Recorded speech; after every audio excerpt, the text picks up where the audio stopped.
ਹੁਣ जरा सोचो, एक सामने इंसान खड़ा है, असीं उहनूं बुरा बोल दईए ਉਹਦਾ ਵੀ ਅਸਰ ਹੋ ਕੇ ਰਹਿੰਦਾ ਹੈ, ਅਸੀਂ ਚੰਗਾ ਬੋਲ ਦਈਏ ਉਹਦਾ ਵੀ ਅਸਰ ਹੋ ਕੇ ਰਹਿੰਦਾ ਹੈ। ਤਾਂ ਜੇ ਇੱਕ ਇਨਸਾਨ ਦੇ ਉੱਪਰ ਅਸੀਂ ਅੱਛਾ ਬੋਲਦੇ ਹਾਂ ਉਹਦਾ ਪ੍ਰਭਾਵ ਪੈਂਦਾ ਹੈ, ਬੁਰਾ ਬੋਲਦੇ ਹਾਂ ਉਹਦਾ ਪ੍ਰਭਾਵ ਪੈਂਦਾ ਹੈ, ਤਾਂ ਜੇ ਅਸੀਂ ਦਿਲੋਂ ਆਪਣੇ ਰੱਬ ਨੂੰ ਕੋਈ ਬੇਨਤੀ ਕਰਾਂਗੇ ਤਾਂ ਉਹਦਾ ਪ੍ਰਭਾਵ ਸਾਡੇ ਜੀਵਨ 'ਚ ਕਿਉਂ ਨਹੀਂ ਪਏਗਾ? ਜਰਾ ਸੋਚ ਕੇ ਦੇਖੋ, ਕਿਉਂਕਿ ਜਿਹੜੀ ਚੀਜ਼ ਦਾ ਅਸਰ ਬੰਦੇ ਤੇ ਹੋ ਸਕਦਾ ਹੈ। ਹੁਣ ਬੰਦਾ ਕਈ ਵਾਰ ਅਸੀਂ ਕਹਿ ਦਿੰਦੇ ਨਾ ਕਿ ਪੱਥਰ ਦਿਲ ਵੀ ਹੁੰਦੇ ਹੈ, ਕਿ ਲੈ ਵੀ ਇਹ ਬੰਦਾ ਬੜਾ ਪੱਥਰ ਦਿਲ ਹੈ, ਇਹ ਬੰਦਾ ਬੜਾ ਬੁਰਾ ਹੈ, ਪਰ ਉਹਨਾਂ ਤੇ ਵੀ ਅਸਰ ਹੋ ਜਾਂਦਾ ਹੈ ਜਦੋਂ ਤੁਸੀਂ ਕੋਈ ਸ਼ਬਦ ਜਾਂ ਕੋਈ ਸ਼ਬਦ ਬੋਲਦੇ ਹੋ। ਤਾਂ ਫਿਰ ਉਹ ਪ੍ਰਮਾਤਮਾ ਤਾਂ ਹੈ ਹੀ ਦਰਿਆ ਦਿਲ, ਉਹ ਤਾਂ ਹੈ ਹੀ। ਇਹਨੂੰ ਇਦਾਂ ਸਮਝ ਲਓ ਕਿ ਉਹ ਸਾਡਾ ਸਭ ਦਾ ਪਿਤਾ ਹੈ, ਔਰ ਜਦੋਂ ਬੱਚਾ ਕੁਝ ਦਿਲੋਂ ਬੋਲੇਗਾ ਤਾਂ ਇਹ ਕਦੀ ਹੋ ਹੀ ਨਹੀਂ ਸਕਦਾ ਕਿ ਪਿਤਾ ਉਹਨੂੰ ਪੂਰਾ ਨਾ ਕਰੇ, ਉਹਨੂੰ ਮੰਨੇ ਨਾ। ਪਰ ਗੱਲ ਕਿੱਥੇ ਆ ਜਾਂਦੀ ਹੈ? ਗੱਲ ਆ ਜਾਂਦੀ ਹੈ ਕਿ ਅਸੀਂ ਹੋਰ ਸਾਰਿਆਂ ਤੇ ਯਕੀਨ ਕਰਦੇ ਹਾਂ, ਪਰ ਆਪਣੇ ਪਿਤਾ ਤੇ ਯਾਨੀ ਉਹ ਪ੍ਰਮਾਤਮਾ ਤੇ, ਉਹ ਮਾਲਿਕ ਤੇ ਯਕੀਨ ਕਰਨਾ ਭੁੱਲ ਜਾਂਦੇ ਆ। ਹੋਰ ਬੰਦਾ ਹਰ ਚੀਜ਼ ਤੇ ਯਕੀਨ ਕਰਦਾ ਹੈ। ਕਦੀ ਤੁਸੀਂ ਵੀ ਦੇਖਣਾ, ਚੈੱਕ ਕਰਨਾ ਆਪਣੇ ਆਪ ਨੂੰ ਕਿ ਤੁਸੀਂ ਕਿਹੜੀਆਂ ਕਿਹੜੀਆਂ ਚੀਜ਼ਾਂ ਤੇ ਯਕੀਨ ਕਰਦੇ ਹੋ। ਬੰਦਾ ਮਾੜੀਆਂ ਮਾੜੀਆਂ ਚੀਜ਼ਾਂ ਤੇ ਯਕੀਨ ਕਰ ਲੈਂਦਾ ਹੈ, ਮਾੜੀਆਂ ਮਾੜੀਆਂ ਚੀਜ਼ਾਂ ਤੇ ਬੰਦਾ ਯਕੀਨ ਕਰ ਲੈਂਦਾ ਹੈ। ਹੁਣ ਕਈ ਵਾਰ ਹੋਵੇ ਨਾ, ਕਿਸੇ ਘਰ 'ਚ ਬਿੱਲੀ ਰੋਂਦੀ ਹੋਵੇ, ਓਹੋ ਮੇਰੇ ਘਰ 'ਚ ਬਿੱਲੀ ਰੋਂਦੀ ਹੈ, ਬੜੀ ਦੁੱਖ ਦੀ ਗੱਲ ਹੈ, ਕੁਝ ਬੁਰਾ ਹੋਣ ਵਾਲਾ ਹੈ। ਹੁਣ ਉਹ ਤੇ ਯਕੀਨ ਕਰ ਲਿਆ। ਉਹ ਘਰ ਦੇ ਵਿੱਚ ਸਤਸੰਗ ਦੀ ਆਵਾਜ਼ ਆਉਂਦੀ ਹੈ, ਤੂੰ ਟੀਵੀ ਦੇ ਉੱਪਰ, ਮੋਬਾਈਲ ਦੇ ਉੱਪਰ ਜਾਂ ਆਪਣੇ ਡੈਕ ਦੇ ਉੱਪਰ ਸਤਸੰਗ ਦੀ ਆਵਾਜ਼ ਲਾ। ਜੇ ਸਤਸੰਗ ਦੀ ਆਵਾਜ਼ ਉੱਥੇ 2 ਘੰਟੇ ਵੀ ਆਉਂਦੀ ਹੈ ਤਾਂ 10 ਮਿੰਟ ਬਿੱਲੀ ਨੇ ਰੋ ਲਿਆ, ਤਾਂ ਡਰਨ ਦੀ ਲੋੜ ਕੀ ਹੈ? ਸਮਝਦੇ ਹੋ ਕਿ ਨਹੀਂ? ਸਮਝਦੇ ਹੋ? ਕਿਉਂਕਿ ਜਿੱਥੇ ਅੱਛੀ ਆਵਾਜ਼ ਆਉਂਦੀ ਹੈ ਨਾ, ਉੱਥੇ ਵੀ ਬੁਰੀਆਂ ਆਵਾਜ਼ਾਂ ਦੀ ਪਰਵਾਹ ਕਰਨ ਦੀ ਜ਼ਰੂਰਤ ਨਹੀਂ ਹੈ। ਪਰ ਕਈ ਇਨਸਾਨ ਹੁੰਦੇ ਹੈ ਕਿ ਉਹਨਾਂ ਨੇ ਰੱਬ ਦੀ ਬਾਣੀ ਤੇ, ਗੁਰੂਆਂ ਰਹਿਬਰਾਂ ਦੇ ਵਚਨਾਂ ਤੇ, ਫਕੀਰਾਂ ਦੇ ਵਚਨਾਂ ਤੇ ਜਾਂ ਰੱਬ ਦੇ ਨਾਂ ਤੇ ਯਕੀਨ ਨਹੀਂ ਕਰਨਾ। ਜ਼ਰਾ ਸਮਝਣਾ। ਹੁਣ ਅਸੀਂ ਇੱਕੋ ਹੀ ਗੱਲ ਕਹਾਂਗੇ, ਅਗਰ ਤੁਸੀਂ ਘਰ ਦੇ ਬਾਹਰ ਲਿਖ ਦਿੱਤਾ ਨਾ ਕਿ ਐ ਮੇਰੇ ਮਾਲਿਕ ਤੂੰ ਹਰ ਜਗ੍ਹਾ ਮੇਰੀ ਰੱਖਿਆ ਕਰਨੀ ਹੈ, ਜਾਂ ਜਿੱਦਾਂ ਗੁਰੂਆਂ ਨੇ ਕਿਹਾ ਤੂੰ ਮੇਰਾ ਰਾਖਾ ਸਭਨੀ ਥਾਈਂ, ਅਗਰ ਇੱਕ ਲਾਈਨ ਵੀ ਲਿਖ ਦਿੱਤੀ ਤਾਂ ਉਹਨੂੰ ਇੰਨਾ ਯਕੀਨ ਰੱਖੋ ਕਿ ਮੈਂ ਇਹ ਪੂਰੇ ਵਿਸ਼ਵਾਸ ਨਾਲ, ਪੂਰੇ ਯਕੀਨ ਨਾਲ ਲਾਈਨ ਲਿਖੀ ਹੈ ਕਿ ਮੇਰੀ ਰੱਖਿਆ ਕਰਨ ਵਾਲਾ ਮੇਰਾ ਮਾਲਿਕ ਮੇਰੇ ਨਾਲ ਹੈ। ਤਾਂ ਫਿਰ ਘਰ ਦੇ ਬਾਹਰ ਕੋਈ ਪਾਣੀ ਡੋਲੇ, ਕੋਈ ਨਿੰਬੂ ਰੱਖੇ, ਕੋਈ ਮਿਰਚਾਂ ਰੱਖੇ, ਜੋ ਮਰਜ਼ੀ ਕਰੀ ਜਾਵੇ, ਤੁਹਾਨੂੰ ਇੰਨੀ ਕੁ ਵੀ ਚਿੰਤਾ ਕਰਨ ਦੀ ਜ਼ਰੂਰਤ ਨਹੀਂ, ਕਿਉਂਕਿ ਫਿਰ ਉੱਥੇ ਵਿਸ਼ਵਾਸ ਹੋਣਾ ਚਾਹੀਦਾ ਕਿ ਜਿਹਦਾ ਨਾਮ ਲਿਖ ਦਿੱਤਾ ਨਾ ਮੈਂ, ਉਹ ਬਹੁਤ ਬੜਾ ਹੈ, ਤਾਂ ਮਿਰਚ ਨਿੰਬੂ ਬੜੀ ਛੋਟੀ ਜਿਹੀ ਚੀਜ਼ ਹੈ, ਇਹ ਤੂੰ ਮੈਂ ਕੀ ਡਰਨਾ? ਸਮਝ ਆ ਰਹੀ ਕਿ ਨਹੀਂ? ਪਰ ਕਰਦੇ ਕੀ ਹੈ? ਅਸੀਂ ਲਿਖ ਤਾਂ ਲੈਂਦੇ ਆ, ਬੋਲ ਤਾਂ ਦਿੰਦੇ ਆ ਕਿ ਮੇਰੀ ਰੱਖਿਆ ਕਰਨ ਵਾਲਾ ਮੇਰਾ ਪ੍ਰਭੂ, ਮੇਰਾ ਮਾਲਿਕ ਹਰ ਜਗ੍ਹਾ ਮੇਰੇ ਨਾਲ ਹੈ, ਪਰ ਫਿਰ ਵੀ ਅਸੀਂ ਡਰਦੇ ਰਹਿੰਦੇ ਆ। ਕਿਸੇ ਨੇ ਟੂਣਾ ਕਰ ਦਿੱਤਾ, ਕਿਸੇ ਨੇ ਇਹ ਕਰ ਦਿੱਤਾ, ਕਿਸੇ ਨੇ ਉਹ ਕਰ ਦਿੱਤਾ। ਇਹਦਾ ਮਤਲਬ ਕਹਿੰਦੇ ਬਹੁਤ ਹੈ ਅਸੀਂ, ਪਰ ਅੰਦਰ ਯਕੀਨ ਸਾਡੇ ਹੈ ਹੀ ਨਹੀਂ।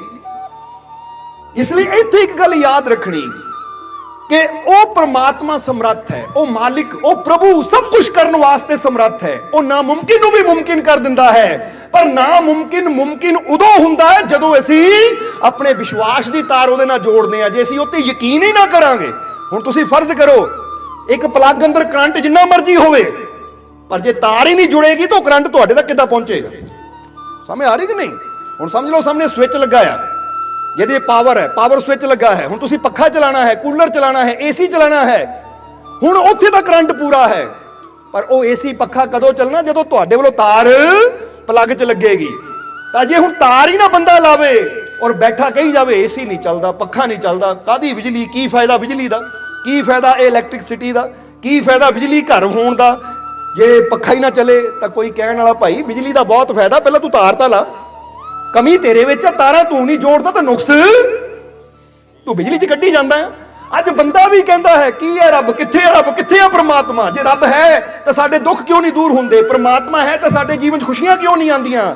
ਉਹ ਪ੍ਰਮਾਤਮਾ ਵੀ ਉਹ ਬੜਾ ਸ਼ਕਤੀਸ਼ਾਲੀ ਹੈ, ਪਰ ਉਹਦੀ ਸ਼ਕਤੀ ਤੇਰੇ ਤੱਕ ਉਦੋਂ ਹੀ ਪਹੁੰਚੇਗੀ ਜਦੋਂ ਤੂੰ ਆਪਣੇ ਵਿਸ਼ਵਾਸ ਔਰ ਪ੍ਰੇਮ ਦੀ ਤਾਰ ਉਹਦੇ ਨਾਲ ਜੋੜੇਗਾ। ਤਾਰਾਂ ਤੈਨੂੰ ਜੋੜਨੀਆਂ ਨਹੀਂ ਆਉਂਦੀਆਂ ਤਾਂ ਨੁਕਸ ਤੂੰ ਰੱਬ ਵਿੱਚ ਕੱਢੀ ਜਾਂਦਾ ਹੈ। ਬੋਲੋ ਸਮਝਦੇ ਹੋ ਕਿ ਨਹੀਂ? ਕਈ ਵਾਰ ਹੁੰਦੇ ਨਾ ਕਿ ਇਦਾਂ ਦੇ, ਜਿੱਦਾਂ ਇੱਕ ਨੱਥੂ ਲਾਲ ਦੀ ਗੱਲ ਯਾਦ ਆ ਗਈ ਸਾਨੂੰ। ਇੱਕ ਵਾਰ ਨਾ ਨੱਥੂ ਲਾਲ ਡਾਕਟਰ ਦੇ ਕੋਲ ਗਿਆ ਕਿ ਡਾਕਟਰ ਸਾਹਿਬ ਦੇਖਿਓ ਜਰਾ, ਮੇਰੇ ਆ ਪੈਰ ਨੀਲੇ ਨੀਲੇ ਹੋ ਗਏ, ਪ੍ਰੋਬਲਮ ਕੀ ਹੈ? ਦੇਖਿਓ ਜਰਾ। ਤਾਂ ਡਾਕਟਰ ਨੇ ਦੇਖਿਆ, ਡਾਕਟਰ ਕਹਿੰਦਾ ਲੱਗਦਾ ਕਿਸੇ ਜ਼ਹਿਰ ਦਾ ਅਸਰ ਹੈ, ਜਿਹੜਾ ਪੈਰਾਂ ਤੇ ਨੀਲਾ ਨੀਲਾ ਰੰਗ ਚੜਿਆ ਤੇਰੇ, ਲੱਗਦਾ ਜ਼ਹਿਰ ਦਾ ਅਸਰ ਹੈ, ਇਹ ਜ਼ਹਿਰ ਦਾ ਅਸਰ ਲੱਗਦਾ ਹੈ। ਇਸ ਲਈ ਭਾਈ ਮੈਂ ਦਵਾਈ ਦਿੰਦਾ ਆ, ਤਾਂ ਜੇ ਦਵਾਈ ਨਾ ਠੀਕ ਹੋ ਗਿਆ ਤਾਂ ਠੀਕ ਨਹੀਂ ਤਾਂ ਪੈਰ ਕੱਟਣੇ ਪੈਣੇ ਆ। ਜਰਾ ਸਮਝਣਾ ਸਾਰਿਆਂ ਨੇ। ਹੁਣ ਕਹਿੰਦੇ ਆ ਕਿ ਨੱਥੂ ਲਾਲ ਬੜਾ ਪਰੇਸ਼ਾਨ ਹੋਇਆ, ਪੈਰ ਕੱਟਣੇ ਪੈਣੇ ਆ। ਹੁਣ ਇਹ ਸਿਰਫ ਸਾਨੂੰ ਗਿਆਨ ਦੇਣ ਵਾਸਤੇ ਕਹਾਣੀ ਸਮਝਾਈ ਗਈ ਹੈ ਕਿ ਡਾਕਟਰ ਨੇ ਦਵਾਈ ਦਿੱਤੀ, ਹਫਤਾ 2 ਹਫ਼ਤੇ ਖਾਧੇ ਦਵਾਈ, ਪਰ ਹਫਤੇ 2 ਹਫ਼ਤੇ ਫਿਰ ਆਇਆ, ਕਹਿੰਦਾ ਡਾਕਟਰ ਸਾਹਿਬ ਨੀਲ ਹਾਲੇ ਵੀ ਪੈਰ ਨੀਲੇ ਹੀ ਹੈ। ਦੇਖੋ ਤਾਂ ਕੀ ਗੱਲ ਹੈ, ਕਹਾਣੀ ਕੀ ਹੈ। ਤਾਂ ਡਾਕਟਰ ਨੇ ਕਿਹਾ ਹੁਣ ਤਾਂ ਆਪਰੇਸ਼ਨ ਕਰਨਾ ਹੀ ਪੈਣਾ। ਕਹਿੰਦੇ ਡਾਕਟਰ ਲੈ ਕੇ ਆਪਰੇਸ਼ਨ ਥੀਏਟਰ 'ਚ ਆਪਰੇਸ਼ਨ ਕਰਕੇ ਦੋਨੇ ਪੈਰ ਕੱਟ ਦਿੱਤੇ। ਜਦੋਂ ਦੋਨੇ ਪੈਰ ਕੱਟੇ ਗਏ, ਕਹਿੰਦੇ ਲੈ ਹੁਣ ਡਰਨ ਦੀ ਲੋੜ ਨਹੀਂ। ਪਰ ਹਫਤਾ 10 ਦਿਨਾਂ ਬਾਅਦ ਫਿਰ ਨੱਥੂ ਲਾਲ ਵੀਲ ਚੇਅਰ ਤੇ ਆਂਦਾ ਹੈ, ਕਹਿੰਦਾ ਡਾਕਟਰ ਸਾਹਿਬ ਲੱਤਾਂ ਨੀਲੀਆਂ ਹੋ ਰਹੀਆਂ ਹੈ, ਲੱਤਾਂ ਨੀਲੀਆਂ ਹੋ ਰਹੀਆਂ ਹੈ, ਦੇਖੋ ਕੀ ਪ੍ਰੋਬਲਮ ਹੈ। ਉਹ ਡਾਕਟਰ ਕਹਿੰਦਾ ਕਮਾਲ ਦੀ ਗੱਲ ਹੈ, ਲੱਗਦਾ ਹੁਣ ਗੋਡਿਆਂ ਤੋਂ ਲੱਤ ਵੱਢਣੀ ਪੈਣੀ ਹੈ। ਪਹਿਲਾਂ ਪੈਰ ਵੱਢੇ, ਹੁਣ ਲੱਤਾਂ ਵੱਢਣੀਆਂ ਪੈਣੀਆਂ ਗੋਡਿਆਂ ਤੋਂ। ਜਰਾ ਸਮਝਣਾ ਸਾਰਿਆਂ ਨੇ। ਹੁਣ ਨੱਥੂ ਲਾਲ ਕਹਿੰਦਾ ਜੇ ਗੋਡੇ ਵੀ ਵੱਢਣੇ ਪਏ ਤਾਂ ਫਿਰ ਤਾਂ ਮੁਸ਼ਕਿਲ ਹੋ ਜਾਏਗੀ। ਪੈਰਾਂ 'ਚ ਤਾਂ ਚਲੋ ਨਕਲੀ ਬੂਟ ਪਾ ਕੇ ਮੈਂ ਮਾੜਾ ਮੋਟਾ ਤੁਰ ਲੈਂਦਾ ਆ, ਜੇ ਗੋਡਿਆਂ ਤੋਂ ਹੀ ਵੱਢ ਦਿੱਤਾ ਫਿਰ ਤਾਂ ਔਖਾ ਹੋ ਜਾਏਗਾ। ਕਹਿੰਦੇ ਬੜਾ ਪਰੇਸ਼ਾਨ ਜਿਹਾ ਜਾ ਰਿਹਾ ਸੀ, ਇੱਕ ਸਿਆਣਾ ਬਜ਼ੁਰਗ ਰਸਤੇ 'ਚ ਮਿਲਿਆ। ਕਹਿੰਦਾ ਕੀ ਗੱਲ ਨੱਥੂ ਲਾਲ, ਵੀਲ ਚੇਅਰ ਤੇ ਆ, ਚੰਗਾ ਭਲਾ ਸੀ, ਤੁਰਦਾ ਫਿਰਦਾ ਦੌੜਦਾ, ਵੀਲ ਚੇਅਰ ਤੇ ਕਿੱਦਾਂ ਆ ਗਿਆ, ਪੈਰਾਂ ਨੂੰ ਕੀ ਹੋ ਗਿਆ? ਕਹਿੰਦਾ ਬਜ਼ੁਰਗੋ ਕੀ ਦੱਸਾਂ, ਮੇਰੇ ਪੈਰ ਨੀਲੇ ਹੋਣੇ ਸ਼ੁਰੂ ਹੋ ਗਏ ਸੀ। ਡਾਕਟਰ ਕੋਲ ਗਿਆ ਤਾਂ ਉਹਨੂੰ ਪਹਿਲਾਂ ਤਾਂ ਦਵਾਈ ਦਿੱਤੀ, ਫਿਰ ਕਹਿੰਦੇ ਜ਼ਹਿਰ ਹੈ ਚੜਿਆ ਹੋਇਆ, ਅਗਰ ਠੀਕ ਨਾ ਹੋਇਆ ਪੈਰ ਵੱਢਣੇ ਪੈਣੇ ਆ, ਤਾਂ ਪੈਰ ਵੱਢਣੇ ਪੈ ਗਏ। ਠੀਕ ਨਹੀਂ ਹੋਇਆ ਦਵਾਈ ਨਾਲ, ਔਰ ਹੁਣ ਫਿਰ ਲੱਤਾਂ ਨੀਲੀਆਂ ਹੁੰਦੀਆਂ ਪਈਆਂ। ਹੁਣ ਉਹ ਕਹਿੰਦਾ ਗੋਡਿਆਂ ਤੋਂ ਲੱਤਾਂ ਵੱਢਣੀਆਂ ਪੈਣੀਆਂ ਹੈ। ਤਾਂ ਬਜ਼ੁਰਗ ਕਹਿੰਦਾ ਜਰਾ ਮੈਨੂੰ ਚੈੱਕ ਕਰਨ ਦੇ, ਜਰਾ ਚੱਲ ਮੈਨੂੰ ਦਿਖਾ। ਜਰਾ ਸਮਝਣਾ ਸਾਰਿਆਂ ਨੇ। ਔਰ ਜਦੋਂ ਬਜ਼ੁਰਗ ਨੇ ਜਾ ਕੇ ਅੰਦਰ ਚੈੱਕ ਕੀਤਾ, ਦੇਖਿਆ ਚੰਗੀ ਤਰ੍ਹਾਂ, ਉਹ ਬਜ਼ੁਰਗ ਕਹਿੰਦਾ ਕੋਈ ਲੱਤਾਂ ਲੁੱਤਾਂ ਨਹੀਂ, ਤੇਰੀ ਪੈਂਟ ਦਾ ਨੀਲਾ ਰੰਗ ਉਤਰਦਾ ਆ। ਸਮਝਦੇ ਹੋ ਕਿ ਨਹੀਂ? ਕੋਈ ਜ਼ਹਿਰ ਜੂਰ ਹੈ ਨਹੀਂ, ਉਹ ਪੈਂਟ ਬਦਲਣ ਦੀ ਲੋੜ ਹੈ, ਲੱਤਾਂ ਵੱਢਣ ਦੀ ਲੋੜ ਹੈ ਨਹੀਂ। ਪਰ ਬੰਦਾ ਕੀ ਕਰਦਾ, ਪੈਂਟ ਨਹੀਂ ਬਦਲਦਾ, ਲੱਤਾਂ ਵਢਾਈ ਜਾਂਦਾ ਹੈ। ਇੱਥੇ ਦੱਸਣਾ ਕੀ ਚਾਹੁੰਦੇ, ਕਹਾਣੀ ਹਾਸੇ ਵਾਲੀ ਜ਼ਰੂਰ ਹੈ ਪਰ ਸਾਡੇ ਜੀਵਨ ਨਾਲ ਜੁੜੀ ਹੋਈ ਹੈ। ਕਾਰਨ ਕੀ ਹੈ ਕਿ ਅੱਜ ਬੰਦਾ ਵੀ ਆਪਣੇ ਜੀਵਨ 'ਚ ਸਭ ਕੁਝ ਕਰੀ ਜਾਂਦਾ, ਆਪਣੀ ਸੋਚ ਨਹੀਂ ਬਦਲਦਾ। ਗੱਲ ਤਾਂ ਸੋਚ ਨੂੰ ਬਦਲਣ ਦੀ ਹੈ। ਜੇ ਜੀਵਨ 'ਚ ਦੁੱਖ ਹੈ, ਤਕਲੀਫਾਂ ਹੈ, ਪਰੇਸ਼ਾਨੀਆਂ ਹੈ, ਤਾਂ ਕੋਈ ਕਿੱਦਾਂ ਕਹਿ ਦੇਗਾ ਕਿ ਭਾਈ ਨਦੀ ਕੋ ਜਾ ਕੇ ਮੁਰਗਾ ਵੱਢਣਾ ਪੈਣਾ ਹੈ, ਉੱਥੇ ਜਾ ਕੇ ਆਹ ਕੰਮ ਕਰਨਾ ਪੈਣਾ ਹੈ, ਚੁਰਾਹੇ 'ਚ ਦੀਵਾ ਜਗਾਉਣਾ ਪੈਣਾ। ਬੰਦਾ ਸਾਰੇ ਉਲਟੇ ਸਿੱਧੇ ਕੰਮ ਕਰੀ ਜਾਂਦਾ ਪਰ ਆਪਣੀ ਸੋਚ ਨੂੰ ਉਹਨੂੰ ਨਹੀਂ ਬਦਲਦਾ ਕਿ ਇਹਨਾਂ ਚੀਜ਼ਾਂ ਨੇ ਕੀ ਕਰਨਾ, ਮੈਂ ਆਪਣੇ ਮਾਲਿਕ ਤੇ ਭਰੋਸਾ ਰੱਖਾਂ, ਆਪਣੇ ਮਾਲਿਕ ਤੇ ਯਕੀਨ ਰੱਖਾਂ। ਕਿਉਂਕਿ ਯਾਦ ਰੱਖੋ, ਜਦੋਂ ਸੋਚ ਬਦਲਦੀ ਹੈ ਤਾਂ ਜ਼ਿੰਦਗੀ ਬਦਲਣੀ ਸ਼ੁਰੂ ਹੋ ਜਾਂਦੀ ਹੈ। ਜਦ ਤੱਕ ਅਸੀਂ ਆਪਣੀ ਸੋਚ ਨੂੰ ਇਦਾਂ ਦੀਆਂ ਬੁਰੀਆਂ ਵਹਿਮਾਂ ਭਰਮਾਂ ਦੀਆਂ ਚੀਜ਼ਾਂ ਤੇ ਜੋੜ ਕੇ ਰੱਖਾਂਗੇ ਕਿ ਕਿਤੇ ਮੇਰਾ ਬੁਰਾ ਨਾ ਹੋ ਜਾਵੇ, ਕਿਤੇ ਮੇਰਾ ਨੁਕਸਾਨ ਨਾ ਹੋ ਜਾਵੇ, ਕਿਤੇ ਆ ਨਾ ਹੋ ਜਾਵੇ, ਤਾਂ ਇਹਦਾ ਮਤਲਬ ਹੈ ਨੁਕਸਾਨ, ਇਹ ਬੁਰਾ ਉਦੋਂ ਤੱਕ ਹੀ ਸਾਡੇ ਅੰਦਰ ਚੱਲਦਾ ਜਦ ਤੱਕ ਸਾਨੂੰ ਆਪਣੇ ਰੱਬ ਤੇ ਵਿਸ਼ਵਾਸ ਨਾ ਹੋਵੇ। ਕਿਉਂਕਿ ਸਭ ਤੋਂ ਬੜੀ ਸ਼ਕਤੀ ਕਿਹੜੀ ਹੈ? ਬੋਲੋ, ਸਮਝਦੇ ਹੋ ਕਿ ਨਹੀਂ? ਸਭ ਤੋਂ ਬੜੀ ਸ਼ਕਤੀ ਹੈ ਉਹ ਮਾਲਿਕ, ਉਹ ਪ੍ਰਮਾਤਮਾ, ਉਹ ਪ੍ਰਭੂ। ਔਰ ਜਿਹੜਾ ਉਸ ਇੱਕ ਤੇ ਯਕੀਨ ਰੱਖਦਾ ਹੈ ਕਿ ਮੇਰਾ ਮਾਲਿਕ ਮੇਰੇ ਨਾਲ ਹੈ। ਜਿੱਦਾਂ ਅਸੀਂ ਇੱਕ ਲਾਈਨ ਕਹੀਦੀ ਹੈ, ਜਬ ਮੇਰਾ ਮਾਲਿਕ ਮੇਰੇ ਸਾਥ ਹੈ ਤਾਂ ਡਰਨੇ ਕੀ ਕਿਆ, ਫਿਰ ਕਾਹਦਾ ਡਰ, ਕਾਹਦੀ ਚਿੰਤਾ, ਫਿਰ ਕਾਹਦਾ ਭੈ। ਜਦੋਂ ਪਤਾ ਮੇਰੀ ਰੱਖਿਆ ਕਰਨ ਵਾਲਾ ਸਮਰੱਥ ਉਹ ਪ੍ਰਭੂ ਮੇਰੇ ਨਾਲ ਹੈ, ਤਾਂ ਜਿਹੜਾ ਸਭ ਨੂੰ ਬਚਾ ਰਿਹਾ ਹੈ, ਪੂਰੇ ਸੰਸਾਰ ਨੂੰ ਸੰਭਾਲ ਰਿਹਾ, ਉਹ ਮੇਰੀ ਵੀ ਸੰਭਾਲ ਕਰੇਗਾ, ਮੇਰੀ ਵੀ ਚਿੰਤਾ ਕਰੇਗਾ। ਮੈਂ ਡਰਨਾ ਨਹੀਂ ਹੈ, ਕੋਈ ਚੀਜ਼ ਮੇਰਾ ਕੁਝ ਨਹੀਂ ਵਿਗਾੜ ਸਕਦੀ, ਕਿਉਂਕਿ ਮੇਰੀ ਸੰਭਾਲ ਕਰਨ ਵਾਲੀ ਸ਼ਕਤੀ ਜਿਹੜੀ ਹੈ ਨਾ, ਉਹ ਪ੍ਰਮਾਤਮਾ, ਉਹ ਸਮਰੱਥ ਹੈ, ਉਹ ਸਭ ਤੋਂ ਬੜਾ ਹੈ। ਨਹੀਂ ਤਾਂ ਪੜ੍ਹ ਕੇ ਦੇਖੋ ਭਗਤ ਧਰੁਵ ਦੀ ਜ਼ਿੰਦਗੀ। ਬਾਲਕ ਧਰੁਵ ਸੀ ਕਿ ਜਦੋਂ ਭਗਤੀ ਵਾਸਤੇ ਗਿਆ ਜੰਗਲ ਦੇ ਵਿੱਚ, ਤਾਂ ਕਹਿੰਦੇ ਜੰਗਲ ਦੇ ਵਿੱਚ ਨਾਰਦ ਮੁਨੀ ਨੇ ਉਹਨੂੰ ਸ਼ਬਦ ਦੀ ਦਾਤ ਦਿੱਤੀ ਕਿ ਬੇਟਾ ਆਹ ਸਿਮਰਨ ਕਰਨਾ ਹੈ, ਕਿਉਂਕਿ ਬਿਨਾਂ ਜੁਗਤੀ ਤੋਂ ਭਗਤੀ ਨਹੀਂ ਹੁੰਦੀ। ਸਮਝਦੇ ਹੋ ਕਿ ਨਹੀਂ? ਬੱਚਾ ਸੀ, ਚਲਾ ਗਿਆ ਜੰਗਲ 'ਚ, ਔਰ ਨਾਰਦ ਮੁਨੀ ਮਿਲੇ, ਪੁੱਛਿਆ ਬੇਟਾ ਕਿੱਧਰ ਜਾ ਰਿਹਾ? ਮੈਂ ਜੀ ਹਰੀ ਦੀ ਭਗਤੀ ਕਰਨ ਜਾ ਰਿਹਾ। ਤਾਂ ਕਹਿੰਦੇ ਭਗਤੀ ਕਰਨੀ ਕਿੱਦਾਂ, ਤਰੀਕਾ ਪਤਾ ਕਿ ਨਹੀਂ? ਜਿੱਦਾਂ ਹੁਣ ਕੋਈ ਬੰਦਾ ਤੁਰ ਪਵੇ ਗੋਭੀ ਲੈ ਕੇ, ਪੁੱਛੇ ਬੰਦਾ ਬੱਚੇ ਨੂੰ ਬੇਟਾ ਗੋਭੀ ਲੈ ਕੇ ਕਿੱਥੇ ਜਾ ਰਹੇ? ਮੈਂ ਜੀ ਗੋਭੀ ਦੀ ਸਬਜ਼ੀ ਬਣਾਉਣ ਜਾ ਰਿਹਾ। ਭਾਈ ਬਣਾਣੀ ਵੀ ਆਂਦੀ ਹੈ? ਨਹੀਂ, ਬਣਾਈ ਤਾਂ ਹੈ ਨਹੀਂ ਕਦੀ, ਪਤਾ ਤਾਂ ਹੈ ਨਹੀਂ। ਵੀ ਤਾਂ ਸਿਰਫ ਗੋਭੀ ਲੈਣ ਨਾਲ ਹੀ ਉਹ ਗੋਭੀ ਦੀ ਸਬਜ਼ੀ ਨਹੀਂ ਬਣ ਜਾਂਦੀ, ਉਹਦੀ ਵੀ ਇੱਕ ਕਲਾ ਹੁੰਦੀ ਹੈ। ਬੋਲੋ, ਹੁੰਦੀ ਹੈ ਕਿ ਨਹੀਂ? ਹੁਣ ਜਿਨ੍ਹਾਂ ਨੇ ਸਬਜ਼ੀ ਬਣਾਉਂਦੇ, ਦਾਲ ਬਣਾਉਂਦੇ, ਉਹਨਾਂ ਨੂੰ ਪਤਾ ਹੈ ਕਿ ਤੁਸੀਂ ਕਿਸੇ ਅਣਜਾਣ ਨੂੰ ਨਾ ਕਿਲੋ ਦਾਲ ਲੈ ਕੇ ਦੇ ਦਿਓ, ਸਾਰਾ ਸਮਾਨ ਲੈ ਕੇ ਦੇ ਦਿਓ ਕਿ ਲੈ ਵੀ ਬਣਾ, ਜਿਹਨਾਂ ਕਦੀ ਬਣਾਈ ਨਾ ਹੋਵੇ ਉਹਦਾ ਦਿਮਾਗ ਖਰਾਬ ਹੋਏ ਨਾ, ਬਣਾਣੀ ਕਿੱਦਾਂ ਹੈ, ਕਰਨਾ ਕੀ ਹੈ। ਇਸ ਲਈ ਹਰ ਚੀਜ਼ ਦੀ ਇੱਕ ਕਲਾ ਹੁੰਦੀ ਹੈ, ਹਰ ਚੀਜ਼ ਦਾ ਇੱਕ ਤਰੀਕਾ ਹੁੰਦਾ ਹੈ। ਸਮਝਦੇ ਹੋ ਕਿ ਨਹੀਂ? ਤੁਹਾਡੀ ਘਰ ਦੇ ਵਿੱਚ ਇੱਕ ਟੂਟੀ ਖਰਾਬ ਹੋ ਜਾਵੇ, ਤੁਸੀਂ ਆਪ ਨਹੀਂ ਠੀਕ ਕਰ ਪਾਉਂਦੇ, ਕਿਉਂਕਿ ਤੁਹਾਨੂੰ ਪਤਾ ਹੈ ਪਲੰਬਰ ਨੂੰ ਬੁਲਾਣਾ ਹੀ ਪੈਣਾ, ਉਹਨੂੰ ਕਲਾ ਹੈ। ਫੇਰ ਹੀ ਉਹਨੂੰ ਪਤਾ ਹੈ ਕਿ ਇਹ ਕਿੱਦਾਂ ਠੀਕ ਹੋਣੀ ਹੈ, ਖਰਾਬੀ ਕੀ ਹੋ ਸਕਦੀ ਹੈ, ਉਹਨੂੰ ਠੀਕ ਕਿੱਦਾਂ ਕੀਤਾ ਜਾ ਸਕਦਾ ਹੈ, ਫਿਰ ਉਹ ਠੀਕ ਕਰਦਾ ਹੈ। ਤੁਹਾਡੇ ਘਰ 'ਚ ਗੈਸ ਨੂੰ ਕੋਈ ਪ੍ਰੋਬਲਮ ਆ ਜਾਵੇ, ਬਿਜਲੀ ਨੂੰ ਕੋਈ ਪ੍ਰੋਬਲਮ ਆ ਜਾਵੇ, ਤੁਸੀਂ ਆਪ ਨਹੀਂ ਕਰਦੇ, ਤੁਸੀਂ ਬਿਜਲੀ ਵਾਲੇ ਨੂੰ ਬੁਲਾਉਂਦੇ ਹੋ ਜਾਂ ਗੈਸ ਵਾਲੇ ਨੂੰ ਬੁਲਾਉਂਦੇ ਹੋ। ਬੋਲੋ ਇਦਾਂ ਹੁੰਦੀ ਹੈ ਕਿ ਨਹੀਂ? ਹੁਣ ਜ਼ਰਾ ਗੌਰ ਕਰਨਾ, ਆ ਜਿਹੜੀਆਂ ਬਾਹਰਲੀਆਂ ਚੀਜ਼ਾਂ ਨਾ ਛੋਟੀ ਛੋਟੀਆਂ, ਬੰਦਾ ਕਹਿੰਦਾ ਲੱਕੜ ਦੇ ਵਿੱਚ ਪ੍ਰੋਬਲਮ ਆ ਗਈ, ਕਾਰਪੇਂਟਰ ਨੂੰ ਬੁਲਾਓ, ਜਾਂ ਕਿਤੇ ਬਾਥਰੂਮ 'ਚ ਪ੍ਰੋਬਲਮ ਆ ਗਈ, ਪਲੰਬਰ ਨੂੰ ਬੁਲਾਓ, ਜਾਂ ਕਿਤੇ ਹੋਰ ਪ੍ਰੋਬਲਮ ਆ ਗਈ, ਕੋਈ ਛੱਤ ਨੂੰ ਤਰੇੜ ਆ ਗਈ, ਮਿਸਤਰੀ ਨੂੰ ਬੁਲਾਓ, ਕਿਉਂਕਿ ਪਤਾ ਹੈ ਕਿ ਜਿਹਨੂੰ ਇਹ ਕਲਾ ਹੈ ਉਹੀ ਇਹਨੂੰ ਠੀਕ ਵੀ ਕਰ ਸਕਦਾ। ਜੇ ਮੈਂ ਕੀਤੀ ਤਾਂ ਪ੍ਰੋਬਲਮ ਵੱਧ ਜਾਣੀ ਹੈ। ਸਮਝਦੇ ਹੋ ਕਿ ਨਹੀਂ? ਤਾਂ ਹੁਣ ਜ਼ਰਾ ਸੋਚੋ, ਜੇ ਤੁਹਾਡੇ ਹਾਰਟ ਨੂੰ ਕੋਈ ਪ੍ਰੋਬਲਮ ਹੈ, ਜੇ ਤੁਹਾਡੇ ਹਾਰਟ ਨੂੰ ਕੋਈ ਪ੍ਰੋਬਲਮ ਹੈ, ਗੁਰਦਿਆਂ ਨੂੰ ਕੋਈ ਪ੍ਰੋਬਲਮ ਹੈ, ਬੰਦਾ ਇਹ ਥੋੜੀ ਕਹਿੰਦਾ ਆਪ ਹੀ ਚੀਰਾ ਦੇ ਕੇ ਮੈਂ ਆਪਰੇਸ਼ਨ ਕਰ ਲੈਣਾ। ਬੰਦਾ ਕਹਿੰਦਾ ਕਿਸੇ ਅੱਛੇ ਡਾਕਟਰ ਕੋਲ ਜਾਓ ਜਿਹਨੂੰ ਕਲਾ ਹੈ ਠੀਕ ਕਰਨ ਦੀ। ਇਸੇ ਤਰ੍ਹਾਂ ਜੀਵਨ ਦੇ ਵਿੱਚ ਜਿਸ ਤਰ੍ਹਾਂ ਹਰ ਚੀਜ਼ ਨੂੰ ਠੀਕ ਕਰਨ ਵਾਲੇ ਜਾਣਕਾਰ ਦੀ ਜ਼ਰੂਰਤ ਹੁੰਦੀ ਹੈ, ਜਦੋਂ ਅਸੀਂ ਰੱਬ ਦੀਆਂ ਰਹਿਮਤਾਂ ਦੀ ਤਰਫ ਜਾਣਾ ਹੋਵੇ ਨਾ, ਉਹ ਪ੍ਰਭੂ ਦੀ ਤਰਫ ਜਾਣਾ ਹੋਵੇ, ਤਾਂ ਉੱਥੇ ਵੀ ਸਾਨੂੰ ਉਸ ਗੁਰੂ ਦੀ, ਉਸ ਫਕੀਰ ਦੀ, ਉਸ ਸਾਥੀ ਦੀ ਜ਼ਰੂਰਤ ਹੁੰਦੀ ਹੈ ਜਿਹੜਾ ਉਹਦੀਆਂ ਰਹਿਮਤਾਂ ਨੂੰ ਜਾਣਦਾ ਹੋਵੇ ਔਰ ਸਾਨੂੰ ਵੀ ਉਹਦੇ ਬਾਰੇ ਸਮਝਾ ਸਕੇ ਔਰ ਸਾਨੂੰ ਉਹਦੇ ਨਾਲ ਜੋੜ ਸਕੇ। ਸਾਡੇ ਕਨੈਕਸ਼ਨ ਨੂੰ ਜਿਹੜਾ ਟੁੱਟਿਆ ਹੋਇਆ ਨਾ ਉਹਨੂੰ ਠੀਕ ਕਰੇ। ਜਿੱਦਾਂ ਬਿਜਲੀ ਵਾਲਾ ਦੇਖਦਾ ਕਨੈਕਸ਼ਨ ਟੁੱਟ ਗਿਆ, ਆਂਦਾ ਹੈ, ਤਾਰਾਂ ਜੋੜ ਦਿੰਦਾ ਤਾਂ ਕਰੰਟ ਆਣਾ ਸ਼ੁਰੂ ਹੋ ਜਾਂਦਾ ਹੈ। ਸਮਝਦੇ ਹੋ ਕਿ ਨਹੀਂ? ਤੁਹਾਡਾ ਟੀਵੀ ਖਰਾਬ ਹੋ ਗਿਆ, ਤੁਸੀਂ ਉਹਨੂੰ ਟੀਵੀ ਵਾਲੇ ਕੋਲ ਲੈ ਜਾਂਦੇ ਹੋ ਔਰ ਜਾ ਕੇ ਕਹਿੰਦੇ ਹੋ ਭਾਈ ਟੀਵੀ ਨਹੀਂ ਚੱਲਦਾ, ਉਹ ਦੇਖਦਾ ਕਿ ਆਹ ਪਾਰਟ ਖਰਾਬ ਹੈ, ਇਹਨੂੰ ਠੀਕ ਕਰ ਦਿਓ, ਤਸਵੀਰ ਆਣੀ ਸ਼ੁਰੂ ਹੋ ਜਾਂਦੀ ਹੈ। ਇਸੇ ਤਰ੍ਹਾਂ ਜੇ ਸਾਡੇ ਜੀਵਨ 'ਚ ਖੁਸ਼ੀਆਂ ਦੀ ਤਸਵੀਰ ਨਹੀਂ ਆ ਰਹੀ, ਜੇ ਸਾਡੇ ਜੀਵਨ 'ਚ ਕਾਮਯਾਬੀ, ਸਫਲਤਾ ਦੀ ਤਸਵੀਰ ਨਹੀਂ ਆ ਰਹੀ, ਤਾਂ ਇਹਦਾ ਮਤਲਬ ਕਿਤੇ ਨਾ ਕਿਤੇ ਸਾਡਾ ਕਨੈਕਸ਼ਨ ਵੀ ਟੁੱਟਿਆ ਹੋਇਆ, ਕੋਈ ਪਾਰਟ ਖਰਾਬ ਹੈ। ਹੁਣ ਇਹਨੂੰ ਕਾਮਯਾਬੀ, ਸਫਲਤਾ, ਖੁਸ਼ੀ ਦੀ ਤਸਵੀਰ ਨੂੰ ਆਪਣੇ ਜੀਵਨ 'ਚ ਲਿਆਉਣ ਵਾਸਤੇ ਸਾਨੂੰ ਵੀ ਐਸੇ ਗੁਰੂ, ਰਹਿਬਰ, ਫਕੀਰ ਦੀ ਜ਼ਰੂਰਤ ਹੈ ਜਿਹੜਾ ਜਾਣਕਾਰ ਹੋਵੇ ਔਰ ਸਾਡੀ ਉਹ ਖਰਾਬੀ ਨੂੰ ਦੂਰ ਕਰਕੇ ਸਾਨੂੰ ਦਰੁਸਤ ਕਰ ਸਕੇ, ਤਾਂ ਕਿ ਸਾਡੇ ਜੀਵਨ 'ਚ ਵੀ ਖੁਸ਼ੀਆਂ, ਆਨੰਦ, ਸ਼ਾਂਤੀ ਦੀ ਤਸਵੀਰਾਂ ਬਣਨੀਆਂ ਸ਼ੁਰੂ ਹੋ ਜਾਣ, ਤਾਂ ਕਿ ਸਾਡੇ ਜੀਵਨ 'ਚ ਵੀ ਖੁਸ਼ੀ ਆਣੀ ਸ਼ੁਰੂ ਹੋ ਜਾਵੇ। ਔਰ ਇਹ ਜਿੱਦਾਂ ਦੱਸਿਆ ਕਿ ਤਾਰ ਜੋੜਨ ਵਾਲਾ ਹੀ ਤਾਰ ਨੂੰ ਜੋੜ ਸਕਦਾ ਹੈ। ਸੋ ਜਦੋਂ ਸਾਡੀ ਵਿਸ਼ਵਾਸ ਦੀ ਤਾਰ, ਪ੍ਰੇਮ ਦੀ ਤਾਰ ਉਸ ਮਾਲਿਕ ਨਾਲ, ਪ੍ਰਮਾਤਮਾ ਪ੍ਰਭੂ ਦੇ ਨਾਲ ਜੁੜਦੀ ਹੈ, ਤਾਂ ਫੇਰ ਹੀ ਸਾਡੇ ਜੀਵਨ 'ਚ ਖੁਸ਼ੀਆਂ ਆਂਦੀਆਂ ਹੈ। ਹੁਣ ਜ਼ਰਾ ਚੈੱਕ ਕਰਨਾ ਕਿ ਇਹ ਬੰਦਾ ਆਪਣੇ ਆਪ ਨੂੰ ਟਟੋਲ ਕੇ ਆਪਣੇ ਆਪ ਨੂੰ ਪੁੱਛ ਸਕਦਾ ਹੈ ਕਿ ਮੇਰੇ ਅੰਦਰ ਵਿਸ਼ਵਾਸ ਕਿੰਨਾ ਕੁ ਆਪਣੇ ਰੱਬ ਤੇ, ਮੇਰੇ ਅੰਦਰ ਵਿਸ਼ਵਾਸ ਕਿੰਨਾ ਕੁ ਆਪਣੇ ਮਾਲਿਕ ਤੇ, ਮੇਰੇ ਅੰਦਰ ਯਕੀਨ ਕਿੰਨਾ ਹੈ ਆਪਣੇ ਪ੍ਰਭੂ ਤੇ, ਜਾਂ ਮੈਨੂੰ ਪ੍ਰੇਮ ਕਿੰਨਾ ਹੈ ਆਪਣੇ ਉਹ ਮਾਲਿਕ ਦੇ ਨਾਲ, ਪ੍ਰਮਾਤਮਾ ਪ੍ਰਭੂ ਦੇ ਨਾਲ। ਬੰਦਾ ਪੁੱਛ ਕੇ ਦੇਖੇ ਆਪਣੇ ਆਪ ਨੂੰ। ਅਗਰ ਬੰਦਾ ਸੱਚੀ ਗੱਲ ਆਪਣੇ ਆਪ ਨੂੰ ਪੁੱਛੇਗਾ ਔਰ ਸੱਚਾ ਜਵਾਬ ਦੇਗਾ, ਤਾਂ ਬੰਦੇ ਨੂੰ ਆਪਣੇ ਜਵਾਬ ਤੋਂ ਹੀ ਪਤਾ ਲੱਗ ਜਾਣਾ ਕਿ ਮੈਨੂੰ ਉਹਦੇ ਤੇ ਵਿਸ਼ਵਾਸ ਬਹੁਤ ਥੋੜਾ ਹੈ, ਉਹਦੇ ਨਾਲ ਪਿਆਰ ਬੜਾ ਥੋੜਾ, ਵਿਸ਼ਵਾਸ ਤਾਂ ਮੈਂ ਦੁਨੀਆ ਤੇ ਕਰਦਾ। ਸਮਝਦੇ ਹੋ ਕਿ ਨਹੀਂ? ਇਸ ਲਈ ਇੱਥੇ ਸਮਝਣਾ, ਅਸੀਂ ਇਹੀ ਚੀਜ਼ ਦੱਸਣੀ ਚਾਹੁੰਦੇ ਹਾਂ ਕਿ ਪ੍ਰਮਾਤਮਾ ਸਰਵ ਸ਼ਕਤੀਸ਼ਾਲੀ ਹੈ, ਉਹਦੇ ਘਰ 'ਚ ਕੋਈ ਕਮੀ ਨਹੀਂ ਹੈ, ਉਹਦੇ ਘਰ 'ਚ ਸਭ ਕੁਝ ਹੈ, ਪਰ ਸਾਡੀ ਤਾਰ ਹੀ ਕਿਤੇ ਨਾ ਕਿਤੇ ਲੂਜ਼ ਹੈ, ਟੁੱਟੀ ਹੋਈ ਹੈ। ਤਾਂ ਹੀ ਤਾਂ ਉਹਦੀਆਂ ਰਹਿਮਤਾਂ ਦਾ ਕਰੰਟ ਸਾਡੇ ਜੀਵਨ ਤੱਕ ਨਹੀਂ ਪਹੁੰਚਦਾ, ਤਾਂ ਹੀ ਤਾਂ ਉਹਦੀਆਂ ਰਹਿਮਤਾਂ ਸਾਡੇ ਤੱਕ ਨਹੀਂ ਪਹੁੰਚਦੀਆਂ। ਇਸ ਲਈ ਜਿੰਨਾ ਸਾਡਾ ਵਿਸ਼ਵਾਸ, ਜਿੰਨਾ ਸਾਡਾ ਪ੍ਰੇਮ ਇਹ ਮਜ਼ਬੂਤ ਹੁੰਦਾ ਚਲਾ ਜਾਏਗਾ, ਇਹ ਜਿਹੜਾ ਪ੍ਰਮਾਤਮਾ ਨਾਲ ਲਿੰਕ ਬਣਦਾ ਹੈ ਨਾ, ਪ੍ਰੇਮ ਔਰ ਵਿਸ਼ਵਾਸ ਨਾਲ ਬਣਦਾ ਹੈ, ਔਰ ਜਿੰਨਾ ਇਹ ਮਜ਼ਬੂਤ ਹੋਏਗਾ, ਇਹ ਜੋੜ ਜਿੰਨਾ ਪੱਕਾ ਹੋਏਗਾ, ਉਨਾ ਹੀ ਤੁਹਾਡੇ ਜੀਵਨ 'ਚ ਖੁਸ਼ੀਆਂ, ਰਹਿਮਤਾਂ, ਬਰਕਤਾਂ ਆਣੀਆਂ ਸ਼ੁਰੂ ਹੋ ਜਾਣਗੀਆਂ ਔਰ ਤੁਹਾਡੇ ਜੀਵਨ ਦੀਆਂ ਪ੍ਰੋਬਲਮਾਂ, ਪਰੇਸ਼ਾਨੀਆਂ, ਤਕਲੀਫਾਂ, ਦੁੱਖ ਦੂਰ ਹੋਣੇ ਸ਼ੁਰੂ ਹੋ ਜਾਣਗੇ। ਔਰ ਫਿਰ ਅਸੀਂ ਦੱਸਿਆ ਕਿ ਗੱਲ ਤਾਂ ਇੱਕ ਦੀ ਹੈ, ਕਿਉਂਕਿ ਇੱਕ ਦਾ ਜੀਵਨ 'ਚ ਬੜਾ ਰੋਲ ਹੈ ਔਰ ਇੱਕ ਜਿਹਦੀ ਤਰਫ ਇਸ਼ਾਰਾ ਹੁੰਦਾ ਕਿ ਇੱਕੋ ਹੀ ਉਹ ਮਾਲਿਕ, ਇੱਕੋ ਹੀ ਉਹ ਪ੍ਰਮਾਤਮਾ। ਅਗਰ ਉਹ ਇੱਕ ਸਾਡੇ ਜੀਵਨ 'ਚ ਹੈ ਤਾਂ ਫਿਰ ਸਭ ਕੁਝ ਹੀ ਹੈ, ਔਰ ਅਗਰ ਉਹ ਸਾਡੇ ਜੀਵਨ 'ਚ ਨਹੀਂ ਹੈ ਤਾਂ ਫਿਰ ਸਮਝ ਲਓ ਕੁਝ ਵੀ ਨਹੀਂ ਹੈ। ਇੱਕ ਬੜੀ ਪਿਆਰੀ ਕਹਾਣੀ ਹੈ, ਸਾਨੂੰ ਬੜੀ ਪਿਆਰੀ ਲੱਗਦੀ ਹੈ, ਇੱਥੇ ਵੀ ਸੁਣਾਉਣਾ ਚਾਹਾਂਗੇ। ਗੱਲ ਇੱਕ ਦੀ ਚੱਲੀ ਹੈ ਕਿ ਇੱਕ ਨਾ ਬਹੁਤ ਗਰੀਬ ਬੰਦਾ ਸੀ, ਬਹੁਤ ਗਰੀਬ ਬੰਦਾ ਸੀ, ਔਰ ਗਰੀਬੀ ਦੇ ਕਾਰਨ ਕਈ ਦਿਨ ਭੁੱਖੇ ਵੀ ਗੁਜ਼ਰ ਜਾਂਦੇ ਸੀ, ਔਰ ਇੱਕ ਲੱਤ ਤੋਂ ਲੰਗੜਾ ਹੋਣ ਦੇ ਕਾਰਨ ਉਹ ਵਿਚਾਰਾ ਕਿਤੇ ਦਿਹਾੜੀ ਵੀ ਚੰਗੀ ਤਰ੍ਹਾਂ ਨਹੀਂ ਕਰ ਪਾਉਂਦਾ ਸੀ। ਯਾਨੀ ਗਰੀਬੀ ਵੀ ਸੀ ਔਰ ਲੱਤ ਤੋਂ ਲੰਗੜਾ ਵੀ ਸੀ।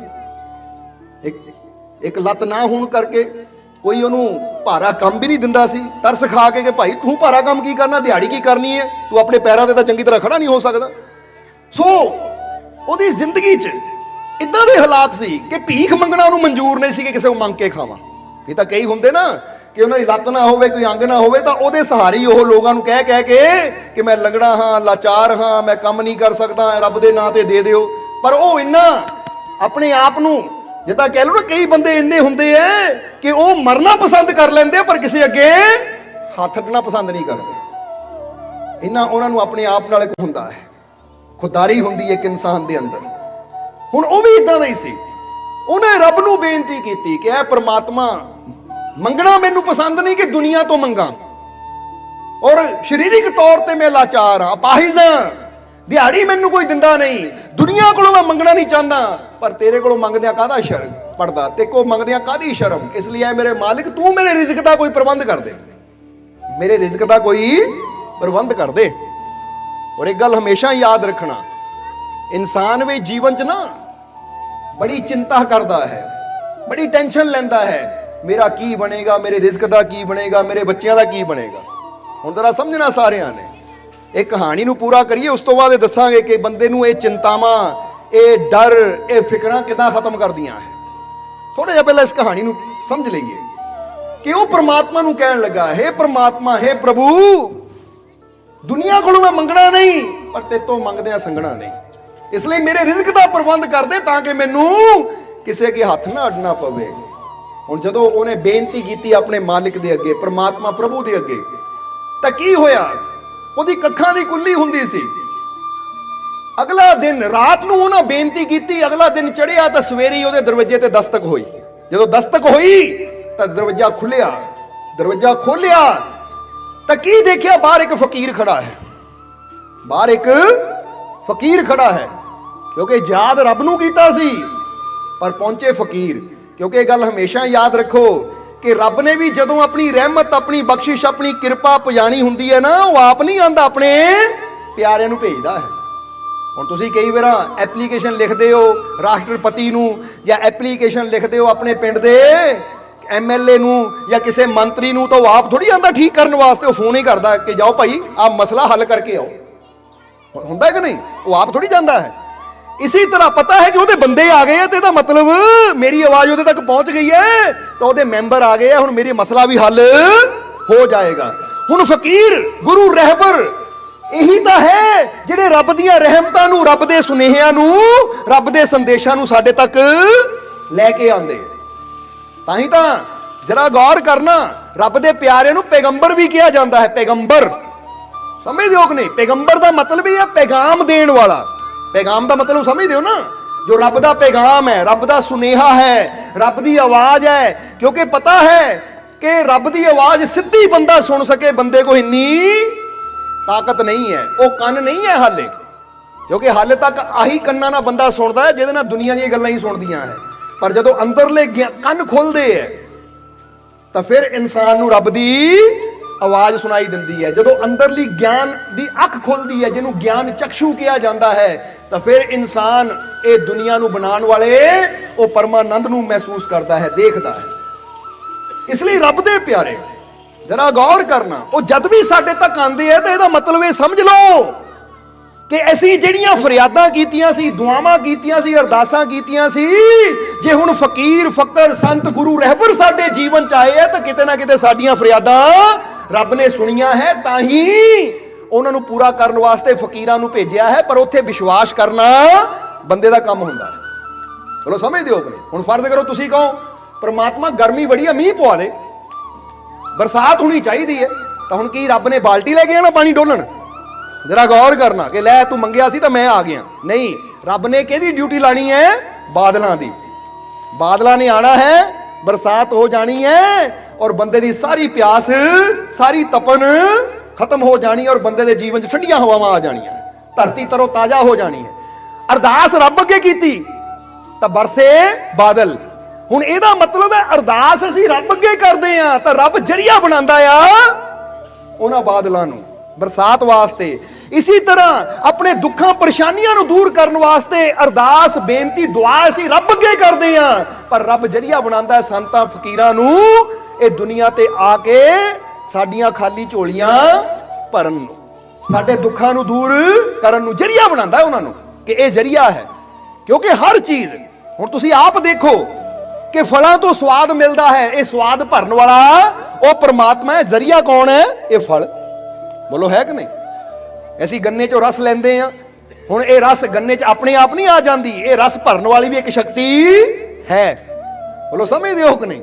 ਉਹ ਸ਼ਕਤੀ ਹੈ ਜਿਹਨੂੰ ਪ੍ਰਭੂ, ਪਰਮਾਤਮਾ, ਮਾਲਿਕ ਕਿਹਾ ਜਾਂਦਾ ਹੈ। ਹੁਣ ਜਰੀਆ ਬਣਾਇਆ परमात्मा ने कि साडे जीवन च इहदे जरिए मिठास भरी जा सके, साडे जीवन च इहदे जरिए रंग भरिया जा सके, इसलिए फुल्लां अंदर रंगत पैदा कर दी, खुशबू पैदा कर दी। यानी करन वाली शक्ति तो उही हुंदी है, पर विच जरिया भी चाहिदा है।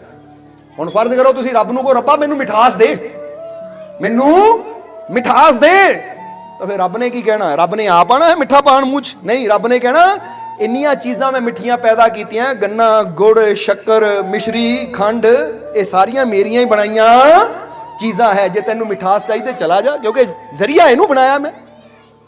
समझ आ रही कि नहीं? इसी तरह जे जीवन च रहमत चाहिए है तो बंदा कहता रब्बा रहमत कर, किरपा कर, तो रब कहता फकीरां को नहीं, फकीरां ते मैनूं यकीन है नहीं, गुरुआं रहबरां ते मैनूं यकीन है नहीं। ये तो वही गल है, रब्बा मैनूं मिठास दे, तो रब कहता गन्ने की शक्कर है ओनू खा ला। नहीं, शक्कर शुक्कर नहीं मैं मनता, मैं तो सीधी तू मिठास दे।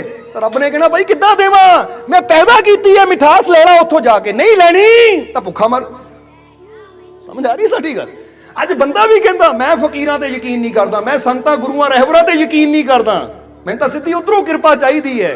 तो फिर जरा सोचो, हुण बंदा कहे आ घर दे प्लगां ते मैं यकीन नहीं करता, मैं तो सीधी बिजली घर तो बिजली चाहिए है, उत्थे तार लानी है, ये भी तो तार उत्थों ही आ रही है भाई। जे सीधा लाण जाएगा तो फिर तो कहानी खत्म हो जाएगी, क्योंकि लांदे लांदे फिर 440 वोल्ट या कई बार बहुत उस तो भी ज्यादा होंदा तो बंदे नूं झटका लग्या, बंदा खत्म। जरा समझना सारिਆਂ ने।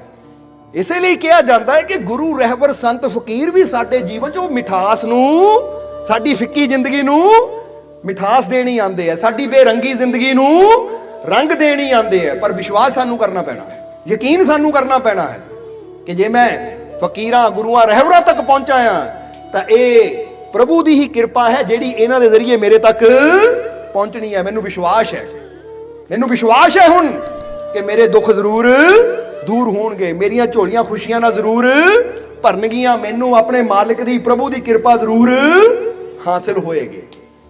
हुण इधर ये इंसान ने, गरीब इंसान ने, अपाहिज इंसान ने जदों बेनती की तो अगले दिन सवेरे फकीर आ गए, दरवाजा खड़काया, खोलिया दरवाजा, इसने देखा कि फकीर खड़े है। तो इन्हें पूछा हाँ जी महाराज मैं की सेवा कर सकता है? तो उस वेले फकीरा ने कहा बेटा तू की साडी सेवा करनी है, राती तू रब अगे रो रो के बेनती कर रहा सी, तो वो खुदा ने, वो परमात्मा प्रभु ने मैनू हुक्म लाया है कि उन्हें मेरे को मदद मंगी है कि यार रब्बा मेरे रिज़्क का कोई इंतजाम कर दे, ताकि मैनू किसी अगे हथ ना अड्डना पवे।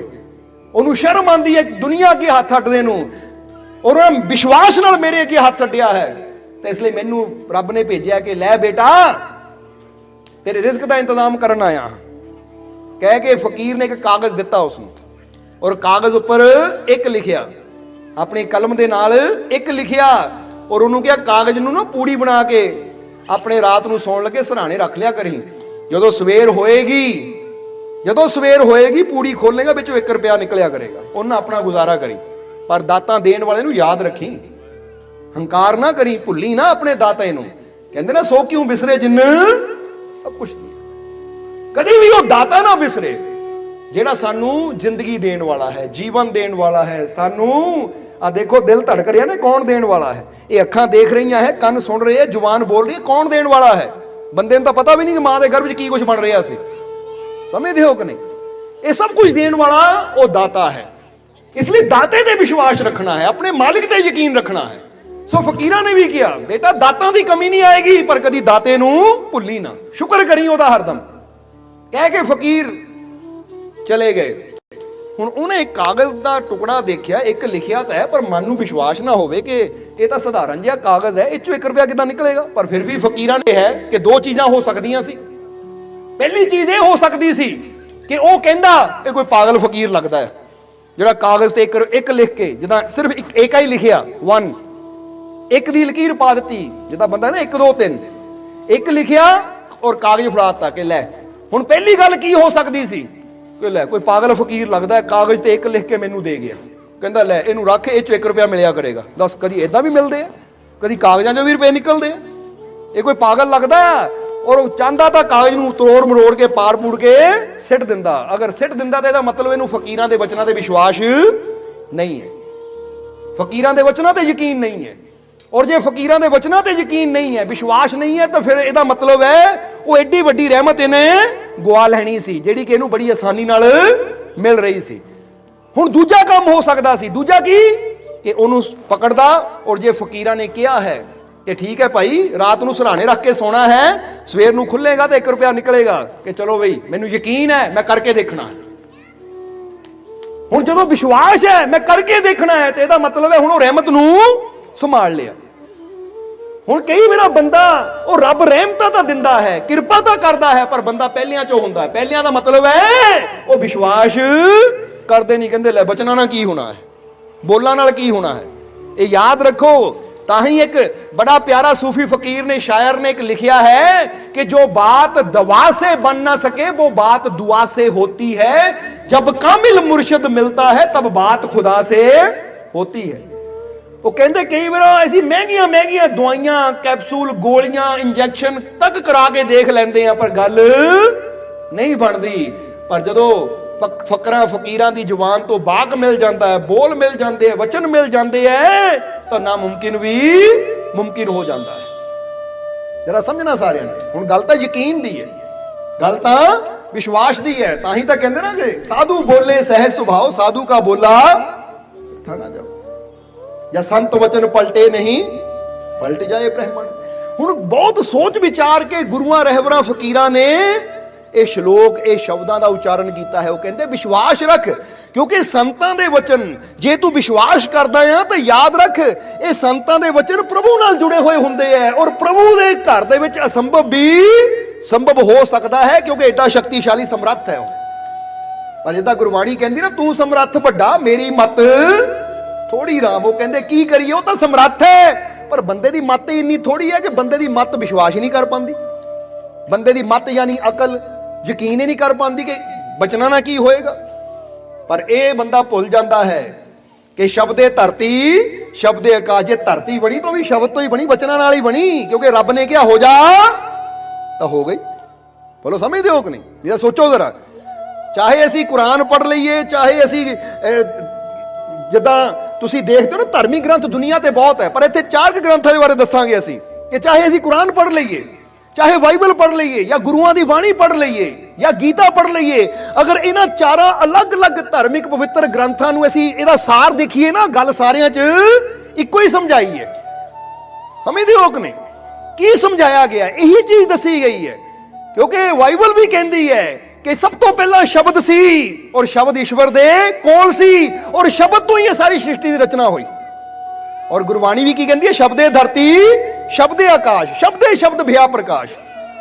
और कुरान शरीफ में भी यही आंदा है कि हर चीज हुक्म तो ही पैदा हुई है, हुक्म तो बनी है। बोलो समझदे हो कि नहीं? और श्री कृष्ण ने भी गीता के अंदर यही किया है कि हर चीज नूं बनाने वाला मैं ही हाँ। मैं मतलब वो अपने आप ने इशारा कर रहे कि मेरे अंदर शक्ति है, वो भगवान, वो परमात्मा साडे अंदर है कि हर चीज नूं बनाया जा सकता है। हुण जरा सोचो, जदों धरती नहीं सी की होया, शब्द होए कि बन जा, तो धरती बन गई। आकाश नहीं सी, शब्दे धरती शब्दे आकाश बन गया। ਇਹਦਾ मतलब शब्दां च बड़ी शक्ति है। हुण जेड़ा फकीरां गुरुआं रहबरां दे बचनां ते शब्दां ते यकीन करदा, फिर ਉਹਦੇ जीवन दी धरती आकाश भी ऐदां दा निर्माण हो जाता कि खुशियां, आनंद, शांति, सुकून भरे बन जाते हैं। क्योंकि कहते कि अपने जीवन की जमीन नूं, अपने जीवन के आकाश नूं अगर खुशियां भरिया बनाना है तो फिर संतां गुरुआं रहबरां ते वचनां ते यकीन करना ही पैना सानूं। समझदे हो कि नहीं? क्योंकि ये शब्द उधरों ही आंदे आ सिद्धे। इसलिए जिद्दां दस्सिया कि वह अपाहिज इंसान, 2 गल्लां हो सकदियां सी। फकीरां नूं पागल समझ के कागज नूं तोड़ मरोड़ के सिੱਟ दिंदा, तो या फिर विश्वास करदा। हुण उन्हां विश्वास कीता, वो कहंदा वाकई राती बेनती कीती सी, देख लैंदे आ।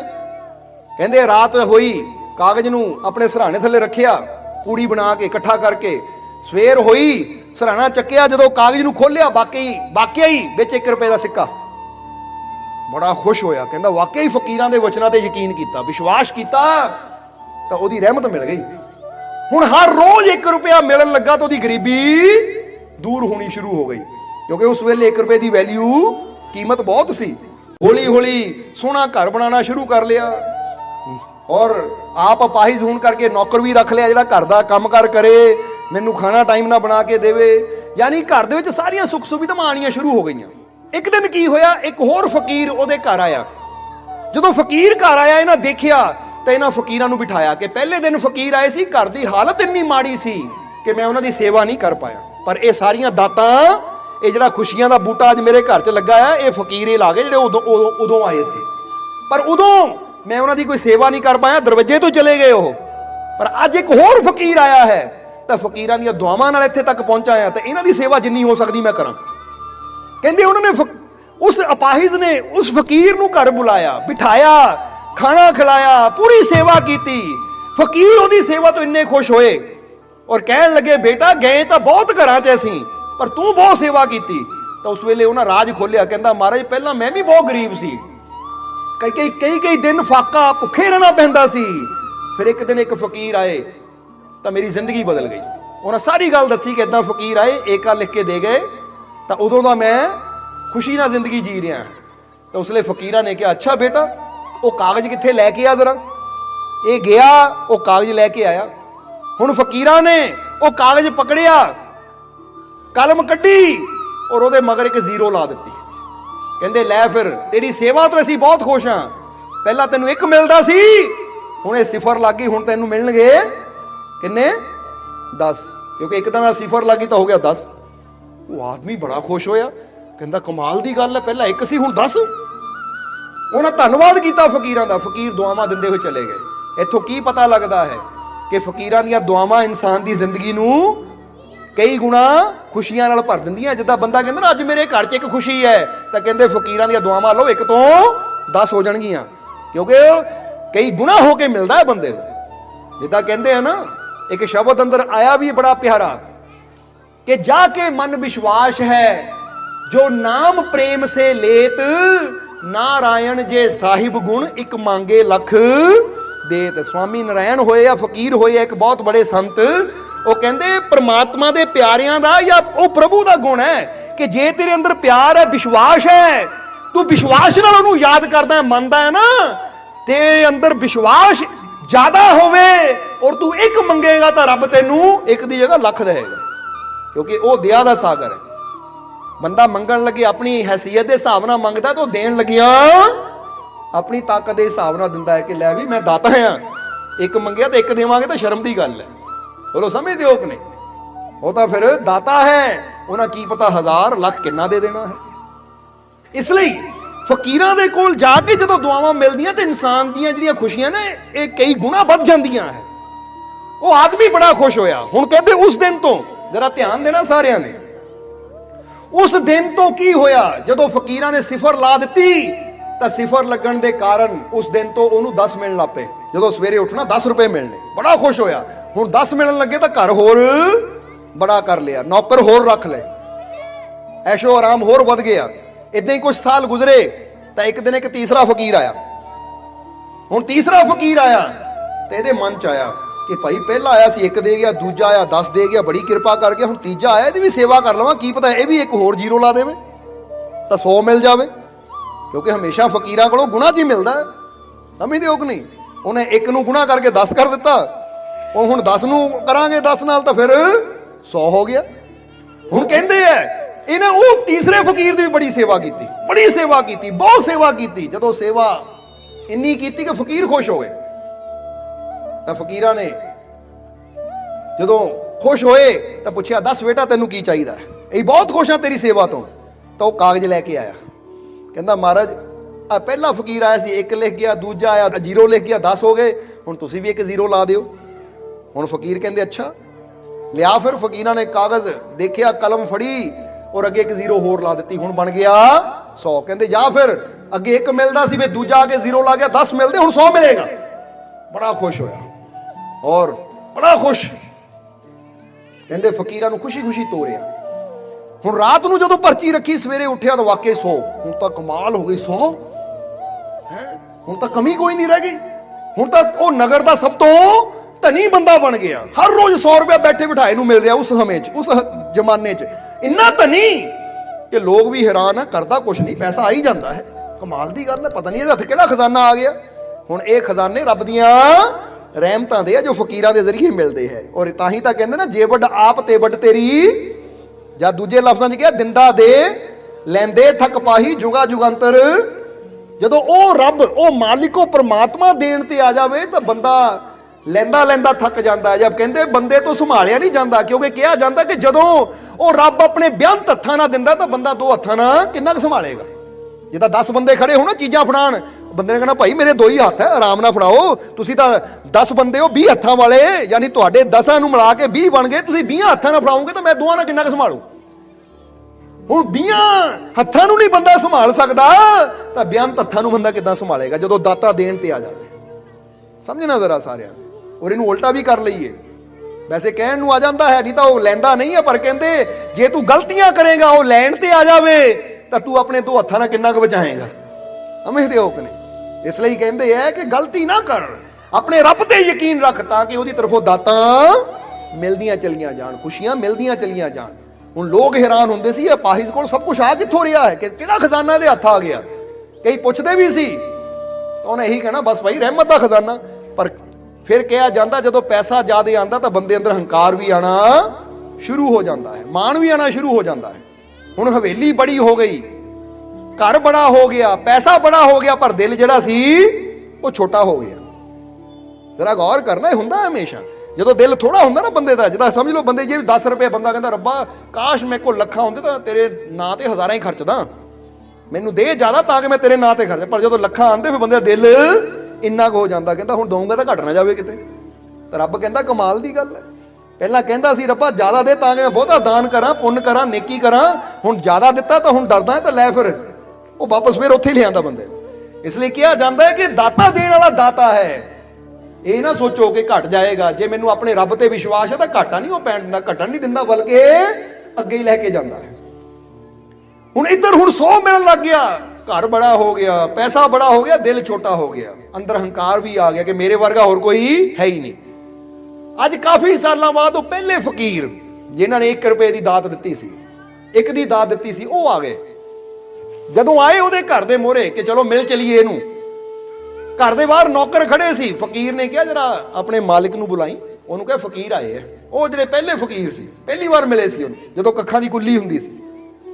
ਹੁਣ ਜਦੋਂ ਨੌਕਰ ਨੇ ਜਾ ਕੇ ਦੱਸਿਆ ਕਿ ਮਹਾਰਾਜ ਬਾਹਰ ਇੱਕ ਫਕੀਰ ਆਏ, ਕਹਿੰਦੇ ਤੁਹਾਡੇ ਨਾ ਹਾਲਾਤ ਉਦੋਂ ਬੜੇ ਮਾੜੇ ਹੁੰਦੇ ਸੀ, ਕੱਖਾਂ ਦੀ ਕੁੱਲੀ ਹੁੰਦੀ ਸੀ, ਉਦੋਂ ਅਸੀਂ ਆਏ ਸੀ। ਤਾਂ ਮੈਨੂੰ ਬੜੀ ਤਕਲੀਫ ਹੋਈ, ਕੱਖਾਂ ਦੀ ਕੁੱਲੀ ਕਹਿਣ ਵਾਲਾ ਮੇਰੇ ਨੌਕਰਾਂ ਸਾਹਮਣੇ ਮੇਰੀ ਬੇਇੱਜ਼ਤੀ ਕਰੀ ਜਾਂਦਾ ਕਿ ਕਦੀ ਮੇਰੇ ਇਦਾਂ ਦੇ ਦਿਨ ਸੀ।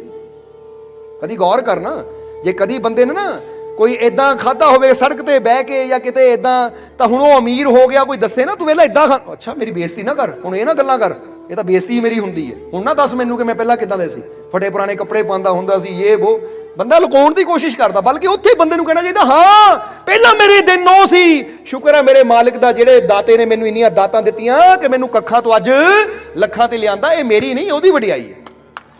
ਅਗਰ ਇਹ ਸ਼ੁਕਰਾਨਾ ਬੰਦਾ ਕਰਦਾ ਹੈ ਤਾਂ ਇਹਦਾ ਮਤਲਬ ਇਹ ਦਾਤਾਂ ਦੇ ਕਾਬਿਲ ਹੈ। ਤਾਂ ਜਦੋਂ ਬੰਦਾ ਨਾ ਸ਼ੁਕਰਾ ਹੋ ਜਾਂਦਾ ਹੈ, ਤਾਂ ਹੀ ਕਹਿੰਦੇ ਆਪਣੇ ਗਰੀਬੀ ਦੇ ਦਿਨਾਂ ਨੂੰ ਯਾਦ ਰੱਖੋ ਤਾਂ ਕਿ ਤੁਸੀਂ ਸ਼ੁਕਰ ਕਰ ਸਕੋ ਕਿ ਰੱਬਾ ਇਹ ਮੇਰੇ ਮਾਲਿਕ ਕੱਲ ਮੈਂ ਕਿੱਥੇ ਸੀ, ਅੱਜ ਤੂੰ ਮੈਨੂੰ ਕਿੱਥੇ ਬਿਠਾਇਆ, ਸ਼ੁਕਰ ਹੈ ਤੇਰਾ। ਉਹ ਸਾਡੇ ਅੰਦਰ ਨਿਮਰਤਾ ਲਿਆਣਗੇ, ਸਾਡੇ ਅੰਦਰ ਸ਼ੁਕਰਾਨੇ ਦੀ ਭਾਵਨਾ ਲੈ ਕੇ ਆਣਗੇ ਅਗਰ ਉਹ ਦਿਨਾਂ ਨੂੰ ਯਾਦ ਰੱਖਾਂਗੇ। ਪਰ ਕਈ ਹੁੰਦੇ ਉਹ ਦਿਨਾਂ ਨੂੰ ਯਾਦ ਕਰ ਕਰਕੇ ਦੁਖੀ ਹੁੰਦੇ ਰਹਿੰਦੇ। ਦੁਖੀ ਨਹੀਂ ਹੋਣਾ ਬਲਕਿ ਸ਼ੁਕਰ ਕਰਨਾ ਹੈ। ਬੋਲੋ ਸਮਝਦੇ ਹੋ ਕਿ ਨਹੀਂ? ਜਿੱਦਾਂ ਕਈ ਹੁੰਦੇ ਨਾ ਉਹ ਰੋਟੀ ਖਾਣ ਲੱਗਦੇ ਐ, ਅਚਾਨਕ ਰੋਣ ਲੱਗ ਜਾਂਦੇ। ਕੋਈ ਪੁੱਛੇ ਹਾਂ ਬੀਬੀ ਆਪਾਂ ਰੋਂਦਾ ਕਿਉਂ ਹੈ? ਉਹ ਨਹੀਂ ਉਹ ਦਿਨ ਯਾਦ ਆ ਗਏ ਜਦੋਂ ਨਾ 4-4 ਦਿਨ ਭੁੱਖੇ ਰਹਿਣੇ ਪੈਂਦੇ ਸੀ, ਉਹ ਦਿਨ ਯਾਦ ਆ ਗਏ ਬੇਟਾ, ਉਹ ਦੁੱਖ ਯਾਦ ਆ ਗਏ। ਬਾਪੂ ਉਦੋਂ ਭੁੱਖਾ ਰਹਿੰਦਾ ਸੀ, ਹੁਣ ਰੋਟੀ ਸਾਹਮਣੇ, ਹੁਣ ਤਾਂ ਆਨੰਦ ਲੈ ਲਾ। ਉਦੋਂ ਤਾਂ ਦੁਖੀ ਸੀ, ਅੱਜ ਉਹਨਾਂ ਸੋਚਾਂ ਨੂੰ ਯਾਦ ਕਰਕੇ ਅੱਜ ਕਿਉਂ ਦੁਖੀ ਹੋਣਾ? ਅੱਜ ਆਨੰਦ ਲਈਏ ਔਰ ਸ਼ੁਕਰ ਕਰੀਏ ਮੇਰੇ ਮਾਲਿਕ ਸ਼ੁਕਰ ਹੈ ਉਹ ਦਿਨ ਅੱਜ ਵੀ ਹੋ ਸਕਦੇ ਸੀ, ਉਦੋਂ ਵੀ ਰੋਟੀ ਨਹੀਂ ਮਿਲਦੀ ਸੀ, ਅੱਜ ਵੀ ਨਹੀਂ ਮਿਲ ਸਕਦੀ ਸੀ, ਪਰ ਇਹ ਤੇਰੀ ਵਡਿਆਈ ਹੈ ਕਿ ਤੂੰ ਮੈਨੂੰ ਉਹ ਗਰੀਬੀ ਚੋਂ ਭੁੱਖਨੰਗੀ ਚੋਂ ਅੱਜ ਮੈਨੂੰ ਇੱਥੇ ਤੱਕ ਲੈ ਕੇ ਆਂਦਾ ਕਿ ਮੈਂ ਭਰ ਪੇਟ ਖਾਣਾ ਖਾ ਰਿਹਾ, ਸ਼ੁਕਰ ਹੈ ਤੇਰਾ। ਯਾਨੀ ਉਹ ਚੀਜ਼ਾਂ ਨੂੰ ਯਾਦ ਕਰਕੇ ਦੁਖੀ ਨਹੀਂ ਹੋਣਾ ਬਲਕਿ ਆਪਣੇ ਮਾਲਿਕ ਦਾ ਸ਼ੁਕਰਾਨਾ ਕਰਨਾ ਹੈ, ਧੰਨਵਾਦ ਕਰਨਾ ਹੈ। ਸਮਝ ਆ ਰਹੀ ਕਿ ਨਹੀਂ? ਹੁਣ ਇੱਧਰ ਜਦੋਂ ਫਕੀਰਾਂ ਨੇ ਸੁਨੇਹਾ ਭੇਜਿਆ, ਨੌਕਰ ਗਿਆ ਤਾਂ ਇਹਨੂੰ ਬੜੀ ਬੇਇੱਜ਼ਤੀ ਮਹਿਸੂਸ ਹੋਈ ਕਿ ਨੌਕਰਾਂ ਮੋਰੇ ਮੈਨੂੰ ਕਹਿਤਾ ਭੁੱਖਾ ਸੀ, ਉਦੋਂ ਇਹਨੂੰ ਰੋਟੀ ਨਹੀਂ ਮਿਲਦੀ ਹੁੰਦੀ ਸੀ ਜਾਂ ਐਦਾਂ ਸੀ, ਗਰੀਬੀ ਦੇ ਦਿਨ ਸੀ, ਉਦੋਂ ਆਏ ਸੀ ਇਹਦੇ ਕੋਲ। ਤਾਂ ਇਹਨਾਂ ਗਿਆ ਜਾ ਕੇ ਕਹਿ ਦੇ ਫਕੀਰ ਨੂੰ ਕਿ ਮਾਲਕ ਕੋ ਸਮਾਂ ਹੈ ਨਹੀਂ ਮਿਲਣ ਦਾ, ਕਿਉਂਕਿ ਇਹਨੂੰ ਮਿਲਣਾ। ਇਹਦੇ ਨਾਲ ਚੰਗੇ ਤਾਂ ਦੂਜੇ 2 ਫਕੀਰ ਸੀ ਇੱਕ 10 ਦੇ ਗਿਆ, ਦੂਜਾ 100 ਦੇ ਗਿਆ। ਇਹਨਾਂ ਕੀ ਦਿੱਤਾ ਸੀ? ਇੱਕ ਨਾ ਕੁਝ ਬਣਦਾ ਬੰਦੇ ਦਾ, ਕਿਉਂਕਿ ਜਦੋਂ ਬੰਦੇ ਕੋ ਆਉਣਾ ਸ਼ੁਰੂ ਹੁੰਦਾ ਨਾ, ਹੁਣ ਜਰਾ ਯਾਦ ਰੱਖੋ, ਜਿਹਦੇ ਕੋਲ ਨੌਕਰੀ ਹੈ ਨਹੀਂ, ਰੱਬਾ ਨੌਕਰੀ ਦਵਾ, ਚਾਹੇ 10,000 ਦੀ ਦਵਾ ਦੇ। ਜਦੋਂ 10,000 ਦੀ ਨੌਕਰੀ ਮਿਲ ਗਈ, 10 ਕੁ ਮਹੀਨੇ ਹੋਏ, ਰੱਬਾ 10,000 ਨਾਲ ਕੀ ਬਣਦਾ ਹੈ? ਜਰਾ 30,000 ਦੀ ਦਵਾ ਦੇ, 50,000 ਦੀ ਦਵਾ ਦੇ। 50,000 ਦੀ ਮਿਲ ਗਈ, 50,000 ਨਾਲ ਕੀ ਬਣਦਾ? ਕਿਉਂਕਿ ਬੰਦੇ ਦੀਆਂ ਇੱਛਾਵਾਂ, ਲਾਲਚ ਵੱਧਦਾ ਚਲਾ ਜਾਂਦਾ ਹੈ। ਸਮਝਦੇ ਹੋ ਕਿ ਨਹੀਂ? ਔਰ ਇਹੀ ਤਾਂ ਦੁੱਖਾਂ ਦਾ ਕਾਰਨ ਹੈ ਬੰਦੇ ਦਾ, ਕਿ ਬੰਦੇ ਦਾ ਜਿੰਨਾ ਲਾਲਚ ਵੱਧਦਾ ਉਨਾ ਜ਼ਿਆਦਾ ਦੁੱਖ ਵੀ ਜੀਵਨ 'ਚ ਵੱਧਦਾ ਹੈ। ਠੀਕ ਹੈ, ਮਿਹਨਤ ਕਰੋ ਅੱਗੇ ਵਧਣ ਵਾਸਤੇ, ਲਾਲਚ ਨਾ ਕਰੋ। ਜੋ ਹੈ ਉਹਦੇ ਵਾਸਤੇ ਸ਼ੁਕਰ ਕਰੋ, ਤਾਂ ਅੱਗੇ ਵਧਣ ਵਾਸਤੇ ਮਿਹਨਤ ਕਰੋ। ਸਮਝਦੇ ਹੋ ਕਿ ਨਹੀਂ? ਹੁਣ ਕਹਿੰਦੇ ਇਹ ਨਾ, ਜਦੋਂ ਇਹ ਗੱਲ ਕਹੀ, ਫਕੀਰ ਕਹਿੰਦੇ ਅੱਛਾ, ਉਹਨੂੰ ਕਹਿ ਭੁੱਲ ਗਿਆ ਤੂੰ? ਸਿਫਰ ਸੀ, ਇੱਕ ਦੇ ਕੇ ਗਏ ਅਸੀਂ, ਔਰ ਤੂੰ ਭੁੱਲ ਗਿਆ? ਜਾ ਕੇ ਦੱਸ ਦੇ ਉਸ ਨੂੰ। ਨੌਕਰ ਗਿਆ, ਕਹਿੰਦਾ ਮਹਾਰਾਜ ਉਹ ਕਹਿੰਦੇ ਤੂੰ ਸਿਫਰ ਸੀ, ਜ਼ੀਰੋ ਸੀ, ਇੱਕ ਦੇ ਕੇ ਗਏ, ਅਸੀਂ ਭੁੱਲ ਗਏ ਅੱਜ ਸਾਨੂੰ। ਤਾਂ ਇਸ ਲਈ ਇਹਨਾਂ ਕਿਹਾ ਕਹਿ ਦੇ ਜਾ ਕੇ ਇੱਕੋ ਹੀ ਦਿੱਤਾ ਸੀ, ਫਿਰ ਕੀ ਹੈ? ਇਹਦੇ ਨਾਲ ਚੰਗੇ ਤਾਂ ਦੋ ਫਕੀਰ ਸੀ, ਇੱਕ 10 ਦੇ ਗਿਆ, ਦੂਜਾ 100 ਦੇ ਗਿਆ। ਇਹਦੇ ਇੱਕ ਨੇ ਕੀ ਕੀਤਾ? ਹੰਕਾਰ 'ਚ ਬੋਲਿਆ। ਫਕੀਰ ਕਹਿੰਦੇ ਫਿਰ ਉਹਨੂੰ ਕਿ ਆਪਣਾ ਏਕਾ, ਸਾਡਾ ਏਕਾ ਮੋੜ ਦੇ। ਜਦੋਂ ਇੰਨੀ ਗੱਲ ਕਹੀ ਤਾਂ ਜਾ ਕੇ ਨੌਕਰ ਨੇ ਦੱਸਿਆ, ਕਹਿੰਦਾ ਉਹਨੂੰ ਕਹ ਲੈ ਲਾ ਆਪਣਾ ਇੱਕ, ਮੈਨੂੰ ਨਹੀਂ ਤੇਰੇ ਇੱਕ ਦੀ ਲੋੜ। ਕਿਉਂਕਿ ਉਹਨੂੰ ਸੀ ਅਗਰ ਇੱਕ ਗਿਆ ਤਾਂ 99 ਫਿਰ ਵੀ ਰਹਿਣਗੇ। ਕਹਿੰਦੇ ਉਹਨੂੰ ਕਹ ਲੈ ਲਾ ਆਪਣਾ ਇੱਕ। ਫਕੀਰ ਕਹਿੰਦੇ ਠੀਕ ਹੈ, ਫਿਰ ਅਸੀਂ ਆਪ ਵੀ ਜਾ ਰਹੇ ਹਾਂ ਤਾਂ ਆਪਣੇ ਏਕੇ ਨੂੰ ਵੀ ਨਾਲ ਲੈ ਕੇ ਜਾ ਰਹੇ ਹਾਂ। ਕਹਿੰਦੇ ਫਕੀਰ ਉੱਥੋਂ ਹੀ ਮੁੜ ਗਏ। ਹੁਣ ਉਹਨੂੰ ਕੀ ਪਤਾ ਕਿ ਫਕੀਰਾਂ ਨੂੰ ਏਦਾਂ ਮੋੜਨਾ, ਕਿਹੜੀਆਂ ਰਹਿਮਤਾਂ, ਕਿਹੜੀਆਂ ਬਖਸ਼ਿਸ਼ਾਂ ਮੁੜ ਜਾਂਦੀਆਂ। ਸਮਝਦੇ ਹੋ ਕਿ ਨਹੀਂ? ਹੁਣ ਕਿਹਾ ਜਾਂਦਾ ਹੈ ਕਿ ਅੱਜ ਜਦੋਂ ਨੌਕਰ ਨੇ ਜਾ ਕੇ ਦੱਸਿਆ, ਉਹ ਕਹਿੰਦੇ ਜਾਣਦੇ ਇਦਾਂ ਦੇ ਕਈ ਆਉਂਦੇ ਹੈ, ਇੱਕ ਹੀ ਲੈ ਗਿਆ, ਕੀ ਹੋਇਆ? 99 ਦਾ ਆਪਣੇ ਕੋਲ ਹੀ, ਇੱਕ ਨਾਲ ਕੀ ਫਰਕ ਪੈਂਦਾ ਹੈ? ਹੁਣ ਰਾਤ ਨੂੰ ਸੁੱਤਾ, ਸਵੇਰ ਨੂੰ ਉੱਠ ਕੇ ਪੂੜੀ ਖੋਲੀ, ਜ਼ੀਰੋ ਨਿਕਲੇ ਹੀ ਕੁਛ ਨਹੀਂ। ਉਹ ਕਹਿੰਦਾ ਕਮਾਲ ਦੀ ਗੱਲ ਹੈ, ਕਿੱਧਰ ਗਿਆ? ਹੁਣ ਜਦੋਂ ਪੇਪਰ ਖੋਲ ਕੇ ਦੇਖਿਆ ਤਾਂ ਸਿਫਰਾਂ ਦਾ 2 ਉੱਥੇ ਹੀ ਹੈ, ਪਰ ਏਕਾ ਅੱਗਿਓਂ ਖਤਮ ਹੈ। ਔਰ ਜੇ ਏਕਾ ਹੀ ਅੱਗੇ ਨਹੀਂ ਹੈ ਤਾਂ ਸਿਫਰਾਂ ਚਾਹੇ 2 ਹੋਣ, 10 ਹੋਣ, 20 ਹੋਣ, ਉਹਨਾਂ ਦੀ ਕੋਈ ਵੈਲਿਊ ਨਹੀਂ ਹੁੰਦੀ। ਕਿਉਂਕਿ ਸਿਫਰਾਂ 10 ਲਿਖ ਲਓ ਤਾਂ ਵੀ ਸਿਫਰ ਹੀ ਹੈ, ਕੀਮਤ ਤਾਂ ਸਾਰੀ ਏਕੇ ਦੀ ਹੈ। ਏਕਾ ਅੱਗੇ ਲੱਗਦਾ ਹੈ ਤਾਂ ਜਿੰਨੀਆਂ ਸਿਫਰਾਂ ਲੱਗਦੀਆਂ ਉਨੀ ਵੈਲਿਊ ਵੱਧਦੀ ਚਲੀ ਜਾਂਦੀ ਹੈ। ਤਾਂ ਸਿਫਰਾਂ ਚਾਹੇ 100 ਲਿਖ ਲਓ, ਅੱਗੇ ਉਹ ਏਕਾ ਹੀ ਹਟਾ ਦਿਓ ਤਾਂ ਸਾਰੀਆਂ 100 ਦੀਆਂ 100 ਸਿਫਰਾਂ ਹੀ ਰਹਿ ਜਾਂਦੀਆਂ, ਕੋਈ ਵੈਲਿਊ ਨਹੀਂ। ਸਮਝਦੇ ਹੋ ਕਿ ਨਹੀਂ? ਹੁਣ ਪਛਤਾਵਾ ਹੋਇਆ, ਹੁਣ ਉਹਨੂੰ ਪਛਤਾਵਾ ਹੋਇਆ ਕਿ ਏਕੇ ਦੀ ਤਾਂ ਸਾਰੀ ਖੇਲ ਸੀ, ਇਹ ਏਕੇ ਨਾਲ ਤਾਂ ਸਾਰੀਆਂ ਖੁਸ਼ੀਆਂ ਸੀ। ਅੱਜ ਸਿਫਰਾਂ ਦੇ ਮਗਰ ਲੱਗ ਗਿਆ, ਏਕੇ ਨੂੰ ਭੁੱਲ ਗਿਆ, ਹੁਣ ਏਕਾ ਚਲਾ ਗਿਆ, ਹੁਣ ਸਾਰੀ ਜ਼ਿੰਦਗੀ ਰੋਣਾ ਹੀ ਹੈ। ਹੁਣ ਜੋ ਗਲਤੀ ਉਸ ਅਪਾਹਿਜ ਨੇ ਕੀਤੀ, ਉਹ ਗਲਤੀ ਕਿਤੇ ਨਾ ਕਿਤੇ ਹਰ ਇਨਸਾਨ ਕਰ ਰਿਹਾ, ਤਾਂ ਹੀ ਉਹਦੇ ਜੀਵਨ 'ਚ ਦੁੱਖ ਹੈ। ਕਿਉਂਕਿ ਅੱਜ ਬੰਦਾ ਵੀ ਸਿਫਰਾਂ ਹੀ ਇਕੱਠੀਆਂ ਕਰੀ ਜਾਂਦਾ ਹੈ। ਇਹ ਯਾਦ ਰੱਖੋ, ਮੈਂ ਸੋਹਣੀ ਕੋਠੀ ਖੜੀ ਕਰਨੀ ਹੈ, ਸਿਫਰ ਹੈ।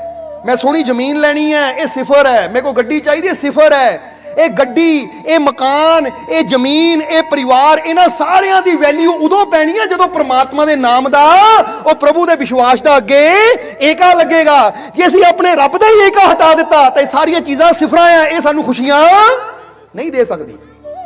ਤਾਂ ਹੀ ਤਾਂ ਦੇਖ ਲਓ, ਬੰਦਾ ਕਹਿੰਦਾ ਮੇਰੇ ਕੋਲ ਪਰਿਵਾਰ ਵੀ ਹੈ, ਘਰ ਵੀ ਹੈ, ਕਾਰ ਵੀ ਹੈ, ਜ਼ਮੀਨ ਵੀ ਹੈ, ਕੰਮ ਵੀ ਹੈ, ਪਰ ਖੁਸ਼ੀ ਫਿਰ ਵੀ ਹੈ ਨਹੀਂ। ਇਹਦਾ ਮਤਲਬ ਸਿਫਰਾਂ ਤਾਂ ਹੈ, ਉਹ ਏਕਾ ਹੀ ਨਹੀਂ ਹੈ। ਹੁਣ ਏਕੇ ਨੂੰ ਲਿਆ ਜੀਵਨ 'ਚ ਜੇ ਖੁਸ਼ੀ ਚਾਹੀਦੀ ਹੈ ਤਾਂ, ਕਿਉਂਕਿ ਵੈਲਿਊ ਏਕੇ ਦੇ ਨਾਲ ਪੈਣੀ ਹੈ। ਸਮਝਦੇ ਹੋ ਕਿ ਨਹੀਂ? ਇੱਕ ਯਾਨੀ ਜਿੱਦਾਂ ਦੱਸਿਆ, ਸਭ ਦਾ ਮਾਲਿਕ ਉਹ ਇੱਕ ਮਾਲਿਕ, ਇੱਕ ਪਰਮਾਤਮਾ। ਉਹਨੂੰ ਪਹਿਲਾਂ ਆਪਣੇ ਜੀਵਨ 'ਚ ਲੈ ਕੇ ਆ, ਉਹਨੂੰ ਆਪਣੇ ਜੀਵਨ ਦੇ ਨਾਲ ਜੋੜ। ਇਹ ਪੁੱਛ ਆਪਣੇ ਆਪ ਨੂੰ, ਮੈਂ ਐਸਾ ਕਿਹੜਾ ਕੰਮ ਕਰਦਾ ਹੈ ਜਿਹੜਾ ਮੈਂ ਕਹਿ ਸਕਾਂ ਕਿ ਆਪਣੇ ਮਾਲਿਕ ਦੀ ਖਾਤਰ ਕਰ ਰਿਹਾ।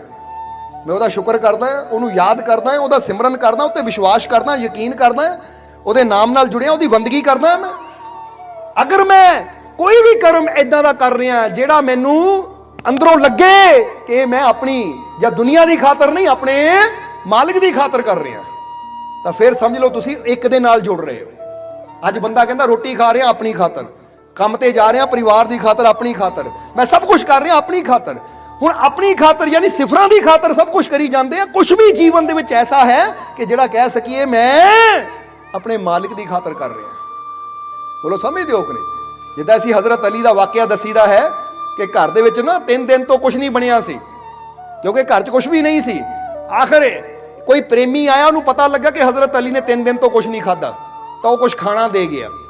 ਖਾਣਾ ਦੇ ਗਿਆ, ਜਦੋਂ ਹਜ਼ਰਤ ਅਲੀ ਦੀ ਪਤਨੀ ਫਾਤਿਮਾ ਨੇ ਖਾਣਾ ਦੇਖਿਆ ਤਾਂ ਉਹ ਖਾਣਾ ਥਾਲ 'ਚ ਸਜਾ ਕੇ ਲੈ ਆਏ ਹਜ਼ਰਤ ਅਲੀ ਦੇ ਅੱਗੇ ਕਿ ਅਸੀਂ ਬੈਠ ਕੇ ਖਾਂਦੇ ਹਾਂ। ਜਦੋਂ ਖਾਣ ਲੱਗੇ ਤਾਂ ਦਰਵਾਜ਼ੇ ਤੇ ਇੱਕ ਸਵਾਲੀ ਆ ਗਿਆ, ਕਿਉਂਕਿ ਕਿਸੇ ਨੂੰ ਭੁੱਖ ਲੱਗੀ ਹੁੰਦੀ ਸੀ ਜਾਂ ਕੋਈ ਐਦਾਂ ਹੁੰਦਾ ਸੀ, ਉਹਨੂੰ ਪਤਾ ਸੀ ਕਿ ਇੱਕੋ ਹੀ ਦਰ ਹੈ ਹਜ਼ਰਤ ਅਲੀ ਦਾ ਜਿੱਥੋਂ ਕੋਈ ਖਾਲੀ ਨਹੀਂ ਆਉਂਦਾ। ਉਹਨੇ ਜਾ ਕੇ ਦਰਵਾਜ਼ਾ ਖੜਕਾਇਆ। ਹਜ਼ਰਤ ਅਲੀ ਨੇ ਹਾਲੇ ਬੁਰਕੀ ਤੋੜੀ ਸੀ, ਖਾਣੀ ਸੀ, ਤਾਂ ਫਾਤਿਮਾ ਨੂੰ ਕਿਹਾ ਜਰਾ ਫਾਤਿਮਾ ਦੇਖ ਦਰਵਾਜ਼ੇ ਤੇ ਕੌਣ ਹੈ। ਜਦੋਂ ਦਰਵਾਜ਼ਾ ਖੋਲਿਆ ਦੇਖਿਆ ਕੋਈ ਭਿਖਾਰੀ ਹੈ, ਮੰਗਣ ਵਾਲਾ ਹੈ। ਫਾਤਿਮਾ ਨੇ ਕਿਹਾ ਦੱਸੋ ਕੀ ਚਾਹੀਦਾ। ਕਹਿੰਦਾ ਜੀ ਮੈਂ ਕੁਝ ਦਿਨਾਂ ਤੋਂ ਭੁੱਖਾ ਹਾਂ, ਮੈਨੂੰ ਰੋਟੀ ਦੀ ਜ਼ਰੂਰਤ ਹੈ। ਜਦੋਂ ਹਜ਼ਰਤ ਅਲੀ ਨੇ ਸੁਣਿਆ, ਉਹ ਥਾਲੀ ਚੱਕ ਕੇ ਮੰਗਤੇ ਨੂੰ ਦੇਤੀ। ਕਹਿੰਦੇ ਲੈ ਇਹਨੂੰ ਦੇ ਦੇ ਤਾਂ ਕਿ ਪੇਟ ਭਰ ਕੇ ਖਾਵੇ। ਤਾਂ ਫਾਤਿਮਾ ਨੇ ਕਿਹਾ ਹਜ਼ਰਤ ਤੁਸੀਂ ਵੀ 3 ਦਿਨ ਤੋਂ ਭੁੱਖੇ ਹੋ, ਤੁਸੀਂ ਵੀ 3 ਦਿਨ ਤੋਂ ਭੁੱਖੇ ਹੋ, ਜੇ ਉਹ ਵੀ ਭੁੱਖਾ ਹੈ ਤੁਸੀਂ ਭੁੱਖੇ ਹੋ, ਪਹਿਲਾਂ ਤੁਸੀਂ ਖਾ ਲਓ ਫਿਰ ਉਹਨੂੰ ਦੇਵਾਂਗੇ। ਤਾਂ ਹਜ਼ਰਤ ਅਲੀ ਕਹਿੰਦੇ ਫਾਤਿਮਾ ਸੁਣ, ਜੇ ਮੈਂ ਜਾਂ ਤੂੰ ਖਾਵਾਂਗੇ ਤਾਂ ਸਾਨੂੰ ਖੁਸ਼ੀ ਮਿਲੇਗੀ, ਪਰ ਜੇ ਉਹ ਮੰਗਤੇ ਦਾ ਪੇਟ ਭਰੇਗਾ ਤਾਂ ਮੇਰਾ ਖੁਦਾ ਖੁਸ਼ ਹੋਏਗਾ। ਕਹਿੰਦੇ ਮੇਰਾ ਰੱਬ ਖੁਸ਼ ਹੋਏਗਾ। ਔਰ ਇੱਥੇ ਮੇਰੀ ਖੁਸ਼ੀ ਨਾਲੋਂ ਬੜੀ ਖੁਸ਼ੀ ਮੇਰੇ ਰੱਬ ਦੀ ਹੈ, ਮੇਰੇ ਮਾਲਿਕ ਦੀ ਹੈ, ਮੇਰੇ ਭਗਵਾਨ ਦੀ ਹੈ। ਹੁਣ ਬੰਦਾ ਦੇਖੇ, ਬੰਦਾ ਆਪਣੇ ਬਾਰੇ ਹੀ ਸੋਚਦਾ ਹੈ। ਕਦੀ ਬੰਦੇ ਨੇ ਇਦਾਂ ਦੀ ਕੋਈ ਕੁਰਬਾਨੀ ਦਿੱਤੀ ਜਾਂ ਬੰਦੇ ਨੇ ਕੋਈ ਇਦਾਂ ਦੀ ਗੱਲ ਕੀਤੀ ਕਿ ਇਹ ਅਗਰ ਮੈਂ ਕਰੂੰਗਾ ਤਾਂ ਮੈਨੂੰ ਖੁਸ਼ੀ ਮਿਲਣੀ ਹੈ, ਪਰ ਇਹ ਚੀਜ਼ ਅਗਰ ਉਹਨੂੰ ਦਊਂਗਾ ਤੇ ਮੇਰਾ ਰੱਬ ਖੁਸ਼ ਹੋਏਗਾ। ਔਰ ਮੇਰੇ ਨਾਲੋਂ ਬੜੀ ਖੁਸ਼ੀ ਮੇਰੇ ਰੱਬ ਦੀ ਹੈ। ਅਗਰ ਮੇਰਾ ਰੱਬ ਖੁਸ਼ ਹੈ ਤਾਂ ਫੇਰ ਹੀ ਖੁਸ਼ੀਆਂ ਸਾਡੇ ਜੀਵਨ ਚ ਆਣੀਆਂ। ਇਹਨੂੰ ਕਹਿੰਦੇ ਅਸੀਂ ਕੁਝ ਐਸਾ ਕਰ ਰਹੇ ਹਾਂ ਜਿਹੜਾ ਅਸੀਂ ਕਹੀਏ ਕਿ ਆਪਣੇ ਮਾਲਿਕ ਦੀ ਖਾਤਰ ਕਰ ਰਹੇ ਹਾਂ, ਆਪਣੇ ਪ੍ਰਭੂ ਦੀ ਖਾਤਰ ਕਰ ਰਹੇ ਹਾਂ, ਜਾਂ ਅਸੀਂ ਆਪਣੇ ਵਾਸਤੇ ਹੀ ਬਸ। ਇਸ ਲਈ ਸਮਝਣਾ ਜ਼ਰਾ, ਤਾਂ ਹੀ ਅਸੀਂ ਕਹਿ ਰਹੇ ਕਿ ਸਿਫਰਾਂ ਤਾਂ ਬਹੁਤ ਇਨਸਾਨ ਇਕੱਠੀਆਂ ਕਰਦਾ ਹੈ, ਪਰ ਏਕਾ ਯਾਨੀ ਉਹ ਇੱਕ, ਉਹ ਮਾਲਿਕ, ਉਹ ਪਰਮਾਤਮਾ, ਉਹ ਇੱਕ ਨਹੀਂ ਜਦ ਤੱਕ ਸਾਡੇ ਜੀਵਨ ਚ ਆਏਗਾ। ਉਹਦੇ ਨਾਲ ਨਹੀਂ ਜਦ ਤੱਕ ਅਸੀਂ ਜੁੜਾਂਗੇ, ਉਹਦੇ ਨਾਮ ਦੇ ਨਾਲ ਨਹੀਂ ਜੁੜਾਂਗੇ, ਉਹਦੇ ਨਾਲ ਵਿਸ਼ਵਾਸ ਨਾਲ ਜੁੜਾਂਗੇ ਨਹੀਂ, ਪ੍ਰੇਮ ਨਾਲ ਨਹੀਂ ਜੁੜਾਂਗੇ, ਉਦੋਂ ਤੱਕ ਸਾਡੇ ਜੀਵਨ 'ਚ ਖੁਸ਼ੀਆਂ ਨਹੀਂ ਆਣਗੀਆਂ, ਸਾਡੇ ਜੀਵਨ ਦੀ ਵੈਲਿਊ ਨਹੀਂ ਪਏਗੀ। ਸਮਝਦੇ ਹੋ ਕਿ ਨਹੀਂ? ਫਿਰ ਕਵਾਂਗੇ ਸਿਫਰਾਂ ਜਿੰਨੀਆਂ ਮਰਜ਼ੀ ਇਕੱਠੀਆਂ ਕਰੀ ਜਾਓ, ਪਰ ਵੈਲਿਊ ਤਾਂ ਉਹ ਇੱਕ ਨਾਲ ਜੁੜ ਕੇ ਹੀ ਪੈਣੀ ਹੈ। ਤਾਂ ਹੀ ਤਾਂ ਕਬੀਰ ਸਾਹਿਬ ਵੀ ਕਹਿੰਦੇ ਜੋ ਵੋ ਏਕ ਨਾ ਜਾਣਿਆ ਤਾਂ ਬਹੁ ਜਾਣੇ ਕਿਆ ਹੋਏ। ਏਕ ਤੇ ਸਭ ਕੁਝ ਹੋਤ ਹੈ, ਸਭ ਤੇ ਏਕ ਨਾ ਹੋਏ। ਉਹ ਕਹਿੰਦੇ ਜੇ ਇੱਕ ਨੂੰ ਨਾ ਜਾਣਿਆ ਤਾਂ ਸਭ ਕੁਝ ਜਾਣ ਲੈ ਵਿਅਰਥ ਹੈ, ਤਾਂ ਜੇ ਇੱਕ ਨੂੰ ਜਾਣ ਲਿਆ ਤਾਂ ਸਭ ਕੁਝ ਆਪਣੇ ਆਪ ਹੀ ਆ ਜਾਏਗਾ, ਕਿਉਂਕਿ ਸਭ ਕੁਝ ਤਾਂ ਉਹਦੇ ਤੋਂ ਬਣਿਆ ਹੈ। ਜਿੱਦਾਂ ਕਹਿੰਦੇ ਨੇ ਜਿਹਨਾਂ ਜੜ ਫੜ ਲਈ, ਜੜ ਵਿੱਚੋਂ ਹੀ ਤਾਂ ਪੇੜ, ਫੁੱਲ, ਪੱਤੇ, ਹਰ ਚੀਜ਼ ਨਿਕਲਦੀ ਹੈ। ਇਸ ਲਈ ਜੜ ਹੈ ਉਹ ਇੱਕ, ਉਹ ਮਾਲਿਕ, ਉਹ ਪਰਮਾਤਮਾ। ਇਸ ਲਈ ਆਓ ਹੁਣ ਸਮਾਂ ਕਾਫੀ ਹੋ ਗਿਆ ਹੈ, ਔਰ ਆਖਰਲੇ ਵਚਨਾਂ 'ਚ ਇਹੀ ਕਵਾਂਗੇ ਕਿ ਜੇ ਆਪਣੇ ਜੀਵਨ ਦੀ ਵੈਲਿਊ ਨੂੰ ਵਧਾਉਣਾ ਹੈ ਤਾਂ ਫਿਰ ਕਿਤੇ ਉਹੀ ਗਲਤੀ ਨਾ ਕਰਿਓ ਜੋ ਉਸ ਇਨਸਾਨ ਨੇ ਕੀਤੀ ਕਿ ਲੈ ਜਾ ਇੱਕ ਨਾ ਕੀ ਹੋਣਾ ਹੈ। ਅੱਜ ਬੰਦਾ ਕਹਿੰਦਾ ਲੈ ਇੱਕ ਰੱਬ ਨੇ ਕੀ ਹੋਣਾ, ਮੈਂ ਨਹੀਂ ਰੱਬ ਨੂੰ ਮੰਨਦਾ, ਮੈਂ ਨਹੀਂ ਰੱਬ ਨੂੰ ਯਾਦ ਕਰਦਾ, ਮੈਂ ਨਹੀਂ ਰੱਬ ਤੇ ਵਿਸ਼ਵਾਸ ਕਰਦਾ। ਇਹ ਯਾਦ ਰੱਖੋ, ਜਿਹੜੇ ਇਦਾਂ ਦੀਆਂ ਗੱਲਾਂ ਕਰਦੇ ਆ ਨਾ, ਉਹ ਆਪਣੇ ਜੀਵਨ 'ਚੋਂ ਇੱਕ ਨੂੰ ਮਿਟਾ ਰਹੇ ਆ, ਤੇ ਇੱਕ ਮਿਟ ਗਿਆ ਤਾਂ ਤੁਹਾਡੇ ਜੀਵਨ ਦੀ ਵੈਲਿਊ ਵੀ ਜ਼ੀਰੋ ਹੋ ਜਾਣੀ ਹੈ, ਤੁਹਾਡੇ ਜੀਵਨ ਦੀ ਵੈਲਿਊ ਵੀ ਖਤਮ ਹੋ ਜਾਣੀ ਹੈ। ਇਸ ਲਈ ਜਿੰਨਾ ਜ਼ਿਆਦਾ ਉਸ ਇੱਕ ਤੇ ਵਿਸ਼ਵਾਸ ਕਰਾਂਗੇ, ਆਪਣੇ ਮਾਲਿਕ ਨਾਲ ਜੁੜਾਂਗੇ ਪੂਰੇ ਵਿਸ਼ਵਾਸ ਨਾਲ, ਉਨਾ ਹੀ ਸਾਡੇ ਜੀਵਨ 'ਚ ਖੁਸ਼ੀਆਂ ਵਧਣੀਆਂ ਸ਼ੁਰੂ ਹੋ ਜਾਣਗੀਆਂ, ਕਿਉਂਕਿ ਸਾਡੇ ਜੀਵਨ ਦੀ ਵੈਲਿਊ ਵਧੇਗੀ। ਸਮਝਦੇ ਹੋ ਕਿ ਨਹੀਂ? ਹੁਣ ਫਰਜ਼ ਕਰੋ ਇੱਕ ਮਾਲਿਕ ਨੂੰ ਅੱਗੇ ਰੱਖਿਆ ਹੈ, ਹੁਣ ਸਾਨੂੰ ਪਰਿਵਾਰ ਮਿਲ ਗਿਆ, ਇੱਕ ਸਿਫਰ ਲੱਗ ਗਈ। ਫਿਰ ਸਾਨੂੰ ਕਿਤੇ ਅੱਛੀ ਨੌਕਰੀ ਮਿਲ ਗਈ, ਦੂਜੀ ਸਿਫਰ ਲੱਗ ਗਈ। ਫਿਰ ਸਾਨੂੰ ਅੱਛੀ ਗੱਡੀ ਮਿਲ ਗਈ, ਤਨਖਾਹ ਲੈ ਲਈ, ਅੱਛੀ ਗੱਡੀ ਲੈ ਲਈ, ਤੀਜੀ ਸਿਫਰ ਲੱਗ ਗਈ। ਯਾਨੀ ਫਿਰ ਇਹ ਸਾਧਨ ਜਿਹੜੇ ਸਿਫਰਾਂ ਲੱਗਦੀਆਂ ਜਾਣਗੀਆਂ ਤਾਂ ਵੈਲਿਊ ਵੱਧਦੀ ਜਾਏਗੀ। ਪਰ ਜੇ ਹੁਣ ਏਕੇ ਨੂੰ ਹਟਾ ਦਿੱਤਾ ਜਾਵੇ ਤਾਂ ਸਾਰੀਆਂ ਚੀਜ਼ਾਂ ਉਹ ਨਹੀਂ ਕਰ ਸਕਦੀਆਂ ਜੋ ਇੱਕ ਨੇ ਕਰਨਾ ਹੈ। ਸਮਝ ਆ ਰਹੀ ਕਿ ਨਹੀਂ? ਨਹੀਂ ਤਾਂ ਜ਼ਰਾ ਸੋਚੋ, ਇੱਕ ਗੱਲ ਦਾ ਜਵਾਬ ਦੇਣਾ ਸੋਚ ਕੇ ਦਓਗੇ। ਹੁਣ ਫਰਜ਼ ਕਰੋ ਇੱਕ ਬੰਦੇ ਨੂੰ ਕੈਂਸਰ ਦੀ ਬਿਮਾਰੀ ਹੈ, ਇੱਕ ਬੰਦੇ ਨੂੰ ਕੈਂਸਰ ਦੀ ਬਿਮਾਰੀ, ਉਹ 1 ਕਰੋੜ ਦੀ ਗੱਡੀ ਖਰੀਦ ਲੈਂਦਾ ਹੈ। ਕੀ ਖਰੀਦ ਲੈਂਦਾ ਹੈ? 1 ਕਰੋੜ ਦੀ ਗੱਡੀ, ਔਰ ਗੱਡੀ 'ਚ ਬਹਿ ਜਾਂਦਾ ਹੈ। ਕਿ ਗੱਡੀ 'ਚ ਬੈਠਣ ਨਾਲ ਕੈਂਸਰ ਠੀਕ ਹੋ ਜਾਏਗਾ? ਜਵਾਬ ਦੇਣਾ ਤੁਸੀਂ। 1 ਕਰੋੜ ਦੀ ਗੱਡੀ ਖਰੀਦ ਲਈ, ਹੁਣ ਬਹੁਤ, ਚਾਹੇ ਕਿ ਮੈਂ 10 ਕਰੋੜ ਦੀ ਗੱਡੀ ਖਰੀਦ ਲਈ, ਚਲੋ ਗੱਡੀ ਦੀ ਕੀਮਤ ਵਧਾ ਦਈਏ ਕਿ ਮੈਂ 10 ਕਰੋੜ ਦੀ ਗੱਡੀ ਖਰੀਦ ਲਈ, ਜਾਂ ਮੈਂ 100 ਕਰੋੜ ਦੀ ਕੋਠੀ ਖਰੀਦ ਲਈ, ਔਰ ਮੈਂ ਕੋਠੀ 'ਚ ਲੰਮਾ ਪੈ ਗਿਆ ਬੈੱਡ ਤੇ, ਤਾਂ ਕੀ ਮੇਰੀ ਬਿਮਾਰੀ ਠੀਕ ਹੋ ਜਾਏਗੀ? ਕੀ ਜਵਾਬ ਹੈ ਤੁਹਾਡਾ? ਨਹੀਂ। ਚਲੋ ਸਮਝਦੇ ਹੋ ਕਿ ਨਹੀਂ? ਇਹਦਾ ਮਤਲਬ 100 ਕਰੋੜ ਦੀ ਗੱਡੀ ਜਾਂ 100 ਕਰੋੜ ਦੀ ਕੋਠੀ ਜਾਂ 10 ਕਰੋੜ ਦੀ ਗੱਡੀ ਵੀ ਸਾਡੀਆਂ ਬਿਮਾਰੀਆਂ ਨੂੰ ਠੀਕ ਨਹੀਂ ਕਰ ਸਕਦੀ। ਪਰ ਹੁਣ ਦੂਜੀ ਗੱਲ ਸੋਚ ਕੇ ਜਵਾਬ ਦੇਣਾ, ਅਗਰ ਉਹ ਆਪਣੇ ਰੱਬ ਨਾਲ ਵਿਸ਼ਵਾਸ ਨਾਲ ਜੁੜ ਜਾਵੇ ਔਰ ਦਿਲੋਂ ਆਪਣੇ ਮਾਲਿਕ ਨੂੰ ਬੇਨਤੀ ਕਰੇ ਕਿ ਮਾਲਿਕ ਮੇਰੀ ਬਿਮਾਰੀ ਦੂਰ ਕਰ ਦੇ, ਔਰ ਉਹਦੀ ਰਹਿਮਤ ਹੋ ਜਾਵੇ, ਤਾਂ ਬਿਮਾਰੀ ਠੀਕ ਹੋ ਸਕਦੀ ਕਿ ਨਹੀਂ? ਕੀ ਜਵਾਬ ਹੈ ਤੁਹਾਡਾ? ਹੋ ਸਕਦੀ ਹੈ ਨਾ? ਫੇਰ ਇਹਦਾ ਮਤਲਬ ਹੈ 100 ਕਰੋੜ ਦੀ ਕੋਠੀ, 10 ਕਰੋੜ ਦੀ ਗੱਡੀ ਉਹ ਕੰਮ ਨਹੀਂ ਕਰ ਸਕਦੀ ਜਿਹੜੀ ਉਹਦੀ ਰਹਿਮਤ ਕਰ ਸਕਦੀ। ਔਰ ਇੰਨਾ ਵਿਸ਼ਵਾਸ ਸਾਨੂੰ ਸਾਰਿਆਂ ਨੂੰ ਹੈ, ਕਿਤੇ ਨਾ ਕਿਤੇ ਪਤਾ ਆ ਕਿ ਗੱਡੀਆਂ, ਮੋਟਰ, ਕਾਰਾਂ, ਪੈਸਾ, ਜ਼ਮੀਨ, ਜਾਇਦਾਦ ਉਹ ਨਹੀਂ ਕਰ ਸਕਦਾ ਜੋ ਮੇਰੇ ਮਾਲਿਕ ਦੀ ਰਹਿਮਤ ਕਰ ਸਕਦੀ ਹੈ। ਇੰਨਾ ਕੁ ਵਿਸ਼ਵਾਸ ਸਾਨੂੰ ਸਾਰਿਆਂ ਨੂੰ ਹੀ ਹੈ। ਤਾਂ ਹੀ ਤਾਂ ਤੁਹਾਡਾ ਜਵਾਬ ਆਇਆ ਕਿ ਹਾਂ, ਜੇ ਉਹਦੀ ਰਹਿਮਤ ਹੋਵੇ ਤਾਂ ਬਿਮਾਰੀ ਠੀਕ ਹੋ ਸਕਦੀ ਹੈ। ਉਹ ਕੋਠੀਆਂ ਨਹੀਂ ਠੀਕ ਕਰ ਸਕਦੀਆਂ, ਉਹ ਗੱਡੀਆਂ ਨਹੀਂ ਠੀਕ ਕਰ ਸਕਦੀਆਂ, ਪਰ ਉਹਦੀ ਰਹਿਮਤ ਚਾਵੇ ਤਾਂ ਸਭ ਕੁਝ ਹੋ ਸਕਦਾ ਹੈ। ਤਾਂ ਹੁਣ ਜਦੋਂ ਤੁਹਾਨੂੰ ਇੰਨਾ ਪਤਾ ਹੈ, ਇੰਨੀ ਸਮਝ ਹੈ, ਤਾਂ ਫਿਰ ਗੱਡੀਆਂ ਪਿੱਛੇ ਹੀ ਦੌੜਦੇ ਹੋ, ਕੋਠੀਆਂ ਪਿੱਛੇ ਹੀ ਦੌੜਦੇ ਹੋ, ਉਹਦੀ ਰਹਿਮਤ ਪਿੱਛੇ ਕਿਉਂ ਨਹੀਂ ਦੌੜਦੇ? ਜਦੋਂ ਪਤਾ ਕਿ ਕੰਮ ਹੀ ਉਹਦੀ ਰਹਿਮਤ ਨਹੀਂ ਆਣਾ ਹੈ, ਹਰ ਮੁਸ਼ਕਿਲ ਚੋਂ ਰਹਿਮਤ ਨਹੀਂ ਕੱਢਣਾ ਹੈ, ਤਾਂ ਫਿਰ ਸੋਚਿਆ ਕਰੋ ਮੈਂ ਕੁਝ ਐਸਾ ਕਰਦਾ ਹਾਂ ਕਿ ਜਿਹੜਾ ਉਹਦੀ ਰਹਿਮਤ ਮੈਨੂੰ ਮਿਲੇ, ਉਹਦੀ ਰਹਿਮਤ ਮੇਰੇ ਤੱਕ ਪਹੁੰਚੇ, ਜਾਂ ਉਹਦੀ ਰਹਿਮਤ ਆ ਕੇ ਮੈਨੂੰ ਸੰਭਾਲੇ। ਔਰ ਉਹਦੇ ਵਾਸਤੇ ਸਾਨੂੰ ਜਰਾ ਗੌਰ ਕਰਨਾ, ਫਕੀਰਾਂ ਗੁਰੂਆਂ ਰਹਿਬਰਾਂ ਨਾਲ ਜੁੜਨਾ ਹੀ ਪਏਗਾ, ਸੇਵਾ ਸਿਮਰਨ ਕਰਨਾ ਹੀ ਪਏਗਾ, ਦਾਨ ਪੁੰਨ ਕਰਨਾ ਹੀ ਪਏਗਾ। ਜਿੱਦਾਂ ਅੱਜ ਸਤਸੰਗ 'ਚ ਬੈਠੇ ਇੱਦਾਂ ਜਾ ਕੇ ਸਤਸੰਗ 'ਚ ਬੈਠਣਾ ਹੀ ਪਏਗਾ, ਕਿਉਂਕਿ ਇਹੀ ਤਾਂ ਚੀਜ਼ਾਂ ਹੁੰਦੀਆਂ ਜਿਹੜੀਆਂ ਸਾਨੂੰ ਉਹਦੀ ਰਹਿਮਤ ਨਾਲ ਜੋੜਦੀਆਂ। ਜਿੱਦਾਂ ਦੱਸਿਆ ਕਿ ਤਾਰ ਦੇ ਜ਼ਰੀਏ ਕਰੰਟ ਪਹੁੰਚਦਾ ਹੈ, ਇਦਾਂ ਹੀ ਸਾਨੂੰ ਵੀ ਸਤਸੰਗ, ਸੇਵਾ ਸਿਮਰਨ, ਦਾਨ ਪੁੰਨ, ਨੇਕੀਆਂ ਦੇ ਜ਼ਰੀਏ ਹੀ ਉਹਦੀਆਂ ਰਹਿਮਤਾਂ ਸਾਡੇ ਤੱਕ ਪਹੁੰਚਣੀਆਂ ਹੈ। ਜੇ ਆਪਾਂ ਉਹਦੇ ਨਾਲ ਲਿੰਕ ਹੀ ਨਾ ਜੋੜਾਂਗੇ, ਉਹ ਤਾਰਾ ਹੀ ਨਾ ਜੋੜਾਂਗੇ, ਤਾਂ ਫਿਰ ਸਾਡੇ ਜੀਵਨ 'ਚ ਉਹਦੀਆਂ ਰਹਿਮਤਾਂ ਕਿੱਦਾਂ ਪਹੁੰਚਣਗੀਆਂ। ਇਸ ਲਈ ਟਾਈਮ ਕੱਢ ਕੇ ਸਤਸੰਗ 'ਚ ਆਉਂਦੇ ਰਹੋ, ਸੇਵਾ ਸਿਮਰਨ ਕਰਦੇ ਰਹੋ, ਨੇਕੀਆਂ ਕਰਦੇ ਰਹੋ, ਆਪਣੇ ਮਾਲਿਕ ਦੀ ਬੰਦਗੀ ਕਰਦੇ ਰਹੋ। ਔਰ ਜਿੱਦਾਂ ਦੱਸਿਆ ਇੱਕ ਤੇ ਵਿਸ਼ਵਾਸ ਰੱਖੋ, ਇੱਕ ਮਾਲਿਕ ਤੇ ਯਕੀਨ ਰੱਖੋ। ਔਰ ਜਿੱਦਾਂ ਦੱਸਿਆ ਤੂੰ ਮੇਰਾ ਰਾਖਾ, ਬਸ ਇਹ ਵਿਸ਼ਵਾਸ ਰੱਖਣਾ ਹੈ ਕਿ ਮੇਰੀ ਰੱਖਿਆ ਕਰਨ ਵਾਲਾ ਮੇਰਾ ਮਾਲਿਕ ਹਰ ਜਗ੍ਹਾ ਮੇਰੇ ਨਾਲ ਹੈ। ਤਾਂ ਜੇ ਉਹ ਮੈਨੂੰ ਬਚਾਉਣ ਵਾਲਾ ਹੈ ਤਾਂ ਮੈਨੂੰ ਡਰਨ ਦੀ ਕੋਈ ਜ਼ਰੂਰਤ ਨਹੀਂ ਹੈ। ਕੋਈ ਤੁਹਾਨੂੰ ਕਹਿ ਦੇਵੇ ਨਾ ਉਹ ਫਲਾਨਾ ਕਾਲੇ ਇਲਮ ਵਾਲਾ ਤੇ ਕਾਲਾ ਇਲਮ ਕਰ ਰਿਹਾ, ਉਹਨੂੰ ਕਹ ਕਾਲਾ ਪੀਲਾ ਲਾਲ ਚਿੱਟਾ ਜੋ ਹੁੰਦਾ ਕਰੀ ਜਾ, ਭਾਈ ਉਹਦੀ ਰਹਿਮਤ ਬਹੁਤ ਬੜੀ ਹੈ। ਕਾਲਾ ਕੀ ਪੀਲਾ ਕਰੇ, ਲਾਲ ਕਰੇ, ਚਿੱਟਾ ਨੀਲਾ ਕਰੇ, ਸਾਰੇ ਰੰਗਾਂ ਦੇ ਕਰੀ ਜਾਵੇ, ਮੈਨੂੰ ਕੋਈ ਡਰ ਨਹੀਂ ਹੈ, ਮੈਨੂੰ ਕੋਈ ਫਿਕਰ ਨਹੀਂ ਹੈ, ਕਿਉਂਕਿ ਜਿਹੜੀ ਉਹਦੀ ਰਹਿਮਤ ਹੈ ਨਾ ਉਹ ਇਹ ਕਾਲੇ ਪੀਲਿਆਂ ਤੋਂ ਬਹੁਤ ਉੱਪਰ ਹੈ। ਸਮਝਦੇ ਹੋ ਕਿ ਨਹੀਂ?